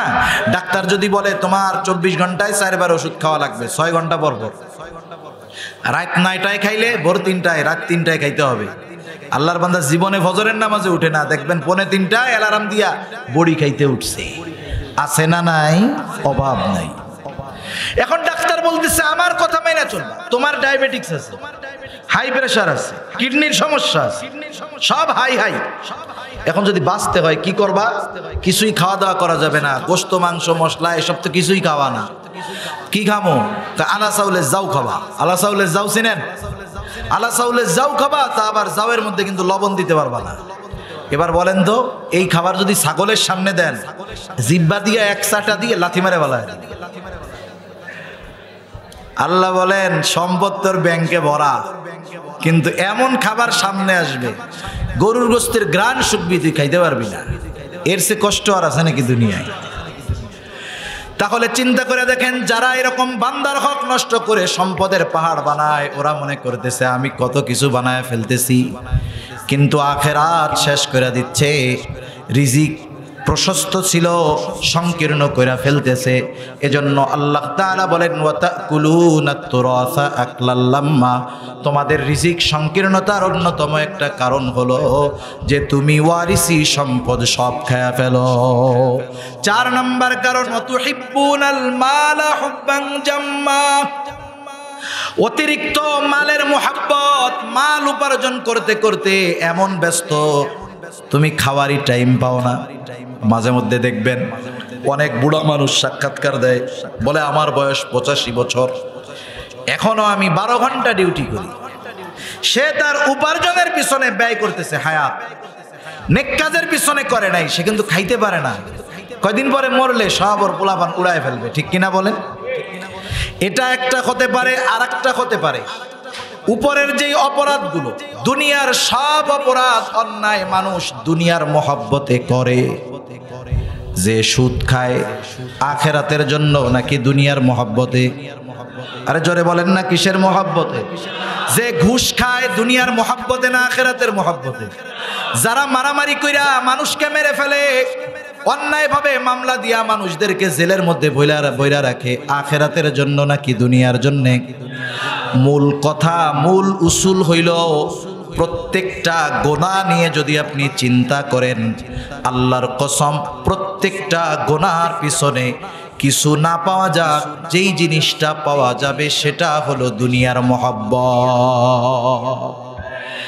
এজন্য আল্লাহ তাআলা কেমন যেন জানায় দেন, তুমি দুনিয়ার মহব্বতে এতটা গাফেল হয়েছো, সব কিছু ক্ষতিগ্রস্ত হয়ে যাচ্ছে, টের পাও না। এজন্য নবীও বলেন হুব্বুদ দুনিয়া রাসু কুল্লি খাতিআ, দুনিয়ার মহব্বত সকল গুনাহের মূল। দুনিয়ায় চলার জন্য যতটুকু দরকার উপার্জন করতে আল্লাহ মানা করেন নাই। দিনকে ঠিক রাইখা কেউ যদি দুনিয়া কামাই করে, হালাল পথে কোটিপতি হয়, সম্পদের যাকাত দেয়, ভালো কাজে ব্যয় করে, মানা নাই। তবে দিনকে বাদ দিয়া দুনিয়া যে উপার্জন করছে, সে আসলে কিছুই পায় নাই, কারণ সে আখেরাতে যাবে খালি হাতে। দুনিয়ার কষ্ট তো থাকবেই। আল্লাহ তাআলা সেজন্য বলেন যে তোমরা ইয়তিমের হক আদায় করো, মিসকিনদের খানা দাও, ওয়ারিসদের হক যথাযথভাবে আদায় করো, আল্লাহর মহব্বত অন্তরে ঢুকাও, দুনিয়ার মহব্বত বাইর করো, রিজিক প্রশস্ত হয়ে যাবে। আর যদি ওই কাজগুলো ব্যতিক্রম করো, ইয়তিমের হক নষ্ট করো, মিসকিনদের খানা দাও না, ওয়ারিসি সম্পদ সহ মানুষের হক খায়া ফেলো, দুনিয়ার মহব্বতে লিপ্ত হয়ে যাও, আল্লাহ তাআলা জানায় দেন রিজিক সংকীর্ণ হয়ে যাবে। সেজন্য আমরা চাই আমাদের রিজিক প্রশস্ত হোক। কারা কারা চাই? নারায়ে তাকবীর, নারায়ে তাকবীর। মাশাআল্লাহ, হাত নামাই। তাহলে ইয়তিমদের হক আদায় করব, বলেন ইনশাআল্লাহ, জোরে ইনশাআল্লাহ। মাদ্রাসার ইয়তিম যাবে, আমরা আদর করব, মাথায় হাত বুলায় দেব। নবীজি দিল নরম হয়ে যাবে, নবীজি জানায় দিয়েছেন। মিসকিন অসহায় আছে, যা আছে তাই খাওয়া। ওয়ারিস যারা আছে, সম্পদ বুঝাইয়া দিব, দিয়ে দেওয়ার পরে আচরণ আবার ওইরকম করব না, সব তো নিয়েই গেছো, আইসুকা, এরকম করবেন। বরং থাকতে যত মহব্বত করতেন, দেওয়ার পরে আরো বেশি মহব্বত করবেন। আল্লাহ রাসূল এক হাদিসের মধ্যে বলেন, রিজিক বাড়াইতে চাও, হায়াত বাড়াইতে চাও, যে কাজগুলো করবা এর মধ্যে একটা হলো আত্মীয়র হক আদায় করো, আল্লাহ তাআলা রিজিক হায়াতে বরকত দিয়ে দিবে, সুবহানাল্লাহ। আর একটা হলো দিনকে প্রাধান্য দিব আগে, আর দুনিয়া উপার্জন করব হালাল পথে। আল্লাহ সুবহানাহু ওয়া তাআলা এই 4 বিষয়কে খেয়াল রেখে আমাদেরকে এই বিষয়গুলো আমলে পরিণত করার তৌফিক দান করুন। সবাই বলি আমিন। ওয়া আখিরু দাওয়ানা আলহামদুলিল্লাহি রাব্বিল আলামিন। আসসালামু আলাইকুম ওয়া রাহমাতুল্লাহি ওয়া বারাকাতুহু।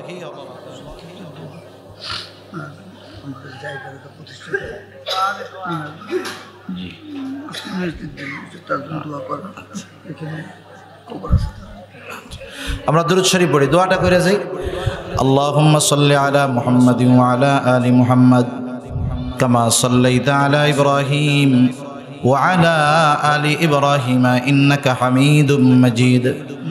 আল্লাহুম্মা বারিক আলা মুহাম্মাদিন ওয়া আলা আলি মুহাম্মাদ كما باركت على إبراهيم وعلى آل إبراهيم إنك حميد مجيد কথাগুলো মনে থাকবে তো ইনশাআল্লাহ যা কইছি কিচ্ছু মনে রাখার দরকার নাই শুধু এতটুকু মনে থাকবে যে আমরা এখন থেকে ইয়েতিমদের তো মহব্বত করি আরো বেশি করব ইয়েতিমদের কোনো একটা বিষয়ের অভিভাবক হইলে হওয়ার চেষ্টা করব মিসকিন অসহায়রে খানা দিব অল্প দেই 5 টাকা দিয়ে একটা রুটি কিনা দেই দিব ঠিক আছে না ইনশাআল্লাহ আরেকটা বিষয় যখন ফিরায়া দিব নাই কাছে উত্তম কথার দ্বারা ফিরায়া দিব নবী বলেন উত্তম কথাও সাদকা সাথে সাথে ওয়ারিসদের সম্পদ দিয়ে দিব বোনরা যদি সম্পদ নিয়ে থাকে এতকাল যদি খারাপ আচরণ করে থাকি এখনই গিয়া নগদে কাজ করব দাওয়াত দিব যে আসো সাথে সাথে দ্বীনকে সর্ব অবস্থায় প্রাধান্য দিব আল্লাহ তৌফিক দান করুন আলহামদুলিল্লাহি রাব্বিল আলামিন ওয়াল আকিবাতু লিল মুত্তাকিন والصلاة والسلام على خير خلقه محمد وعلى آله وأصحابه أجمعين ربنا ظلمنا أنفسنا وإن لم تغفر لنا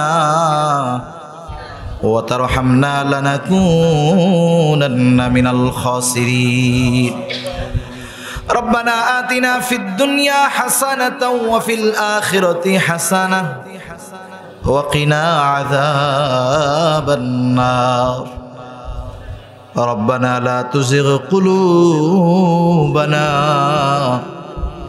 بعد إذ هديتنا وهب لنا من لدنك رحمة إنك أنت الوهاب وقدامي الله গভীর রাত পর্যন্ত দ্বীনি আলোচনা করার পর গুনাহ মাখা হাত আমরা তুলে ধরেছি আল্লাহ আয় আল্লাহ রাত যত গভীর হয় দুনিয়ার মানুষের দরজাগুলো বন্ধ হয়ে যায় আর রাত যত গভীর হয় আপনার রহমতের দুয়ার তত উন্মোচিত হয় আল্লাহ আল্লাহ আমরা গুনাহগার আপনি গফফার আমরা গুনাহ করতে ভালোবাসি আল্লাহ আপনি ক্ষমা করতে ভালোবাসেন আল্লাহ আমরা যে যেখান থেকে হাত উঁচু করেছি আল্লাহ আপনি আপনার গফুর গফফার রহিম রহমান নামের ওসিলায় প্রত্যেকের বিগত জীবনের সকল প্রকার গুনাহগুলো আল্লাহ আপনি মাফ করে দেন আল্লাহ আমাদের আত্মীয় স্বজন যারা বেঁচে আছে মাফ করে দেন যারা দুনিয়া ছেড়ে চলে গেছে তাদের মাফ করে কবরগুলো আপনি জান্নাতের টুকরো বানায় দেন আল্লাহ খাস করে এই মাদ্রাসা আপনি কবুলের মঞ্জুর করে নেন মাদ্রাসার জমিদাতা হক সাহেব দুনিয়া থেকে চলে গেছে ওনারে মাফ করে দেন খাস করে মাদ্রাসার ওস্তাদ ছাত্র পরিচালক মুহতামিম আল্লাহ পরিচালনা পর্ষদে যারা আছে সকলকে আপনি কবুলের মঞ্জুর করে নেন মাদ্রাসাকে মহব্বত কইরা যারা অর্থ দিয়ে শ্রম দিয়ে সময় দিয়ে সৎ পরামর্শ দিয়ে বিভিন্নভাবে সহযোগিতা করে আল্লাহ প্রত্যেকের ছোট বড় সকল প্রকার সাহায্য সহযোগিতা আপনি কবুলের মঞ্জুর করে নেন যে যে আশায় সহযোগিতা করেছে আল্লাহ প্রত্যেকের মনের নেক চাওয়া নেক আশাগুলো আপনি কবুল করে নেন ইয়া রাব্বাল আলামিন খাস করে আমাদের আত্মীয় স্বজন যারা দুনিয়া ছেড়ে চলে গেছে তাদের ক্ষমা করে কবরগুলো আপনি জান্নাতের টুকরো বানায় দেন আয় আল্লাহ আমরা যারা হাত উঁচু করেছি আমাদের মধ্যে হয়তো অনেকের মা নাই অনেকের হয়তো বাবা নাই অনেকে হয়তো নিজের হাতে মোহাব্বতের মা বাবাকে কবরে শোয়া রাখছে আল্লাহ দুনিয়ার অপর প্রান্তে আমেরিকার খবর মুহূর্তের ভিতরে পাওয়া যায় দেখা যায় 3 হাত মাটির নিচে মোহাব্বতের মা বাবার কবরের খবর জানাও যায় না দেখাও যায় না আয় আল্লাহ গুনার কারণে যদি কারো মা বাবার কবরে আযাব হয় আয় আল্লাহ এখানে উলামায়ে কেরাম আছেন তালিবুল ইলম আছে আপনার দাড়ি পাকা অনেক বান্দা আছে অনেক যুবক আবেদ আছে মুসাফির আছে আল্লাহ যাকে পছন্দ যারা আমল পছন্দ তার আমলের ওসিলায় ওই মা বাবার কবরের আযাব আল্লাহ আপনি মাফ করে দেন। কবরগুলারে আপনি জান্নাতের টুকরো বানায় দেন। কিয়ামতের দিন হিসাব সহজ করে জান্নাতের ব্যবস্থা আল্লাহ আপনি করে দিয়েন। যাদের মা বাবা বেঁচে আছে সুস্থ দীর্ঘ নেক হায়াত দান করেন আল্লাহ ইয়া রাব্বাল আলামিন। আমাদের স্ত্রী সন্তান আমাদের জন্য চক্ষু শীতলকারী হিসাবে কবুল কইরা নেন। আয় আল্লাহ, যারা অভাবে আছে অভাব দূর করে দেন, যারা ঋণগ্রস্ত আছে ঋণ পরিশোধের তৌফিক আল্লাহ আপনি দিয়ে দেন। হারাম হালাল বেঁচে চলার তৌফিক দেন, হালাল রুজি অন্বেষণের তৌফিক আল্লাহ আপনি দিয়ে দেন। আল্লাহ আমাদের সবাইকে আপনি রিজিকের মধ্যে প্রশস্ততা দান করেন আল্লাহ। রিজিক সংকীর্ণতা দিয়ে আপনি আমাদের পরীক্ষা নিয়েন না। রিজিক প্রশস্তকরণের আমলগুলো যথাযথভাবে আমাদের করার তৌফিক দেন। বেনামাজিদের নামাজি বানায় দেন, সুন্নাতবিহীন মানুষগুলোরে সুন্নাতওয়ালা বানায় দেন। আয় আল্লাহ, খাস করে এলাকার যত ময় মুরব্বী দুনিয়া ছেড়ে চলে গেছে, আশেপাশে যত কবরস্থান আছে, সকল কবরবাসীর কবরের আযাব হয়ে থাকলে মাফ করে দেন। আয় আল্লাহ, আমাদের অন্তর আপনার এবং আপনার হাবিবের মোহাব্বত দিয়ে ভরপুর করে দেন ইয়া রাব্বাল আলামিন। ফিলিস্তিনের মুসলমানদের আল্লাহ আপনি সাহায্য করেন। আয় আল্লাহ, আমরা গুনাহ করতে পারি আল্লাহ, ওই নাবালক মাসুম বাচ্চাগুলোর আর্তনাদ, আয় আল্লাহ আল্লাহ, আমাদের গুনার কারণে এই মাসুম বাচ্চাগুলোরে আপনি শাস্তি দিয়েন না আল্লাহ। আমরা তো আপনারই গোলাম, আয় আল্লাহ আপনারই গোলাম, আপনার কাছেই ফিরে যাই। আয় আল্লাহ, আপনি ইসলাম বিদ্বেষী শক্তির সামনে মুসলমানদেরকে লজ্জা দিয়েন না। আয় আল্লাহ, আপনি ওই জালেমদের হেদায়াত দিয়ে দেন। হেদায়াত যদি না থাকে আল্লাহ, তাদের ব্যাপারে আপনি আসমানি ফয়সালা গ্রহণ করেন ইয়া রাব্বাল আলামিন। গোটা দুনিয়ার মুসলমানদেরকে নেক ও এক হওয়ার তৌফিক আপনি দিয়া দেন। মুসলমানদের ভ্রাতৃত্ব বন্ধনকে আপনি অটুট করে দেন। আয় আল্লাহ, মুসলমানদের অন্তরের মধ্যে একে অপরের প্রতি মহব্বত ভালোবাসা জাগ্রত করে দেন আল্লাহ। গাজার মুসলমানদের হেফাজত করেন আল্লাহ। আমরা তো বৈশা আছি আল্লাহ, না জানি তাদের উপরে কি অত্যাচার জুলুম চলতেছে। আয় আল্লাহ, যারা তাদের অত্যাচারে অত্যাচারিত হয়ে দুনিয়া ছেড়ে চলে গেছে, তাদের সকলকে শাহাদাতের মর্যাদা দান করেন। গোটা দুনিয়ায় ইসলামের পতাকা উড্ডয়ন করার ব্যবস্থা আপনি করে দেন ইয়া রাব্বাল আলামিন। আমাদের প্রত্যেককে বারবার মক্কা মদিনা জিয়ারত করার তৌফিক আল্লাহ আপনি দিয়ে দেন আল্লাহ। কার মনে কি চাওয়া জানি না, সকলের মনের নেক চাওয়া নেক আশা আল্লাহ আপনি কবুল আর মঞ্জুর করে নেন। আয় আল্লাহ, মালাকুল মউত কখন মৃত্যুর পরওয়ানা নিয়ে হাজির হয় বলা যায় না। মালাকুল মউত যখন মৃত্যুর পয়গাম নিয়ে হাজির হবে আল্লাহ, আমাদের প্রত্যেকের জবানে আপনি তাওহীদের কালিমা নসিব করে দিয়েন। সাথে সাথে মরতেই যেহেতু হবে আল্লাহ, আমাদের সকলকে শাহাদাতের মৃত্যু নসিব কইরেন। আল্লাহুম্মা রযুকনা শাহাদাতান ফি সাবিলিক ওয়াজআল মাউতি বিবালাদি রাসূলিক। আল্লাহুম্মা ইন্না নাউযু বিকা মিনাল হাম্মি ওয়াল হাযান ওয়াল আজজি ওয়াল কাসাল ওয়াল জুবনি ওয়াল বুখল ওয়া দালা'id দাইন ওয়া গলাবাতির রিজাল। رب اجعلني مقيم الصلاة ومن ذريتي ربنا وتقبل دعاء ربنا اغفر لي ولوالدي وللمؤمنين يوم يقوم الحساب ربنا هب لنا من أزواجنا وذرياتنا قرة أعين واجعلنا للمتقين إماما رب ارحمهما كما ربياني صغيرا رب ارحمهما كما ربياني صغيرا وصلى الله تعالى على خير خلقه محمد وعلى آله وأصحابه أجمعين আমিন বিরহমাতিকা ইয়া আরহামার রাহিমিন আমিন।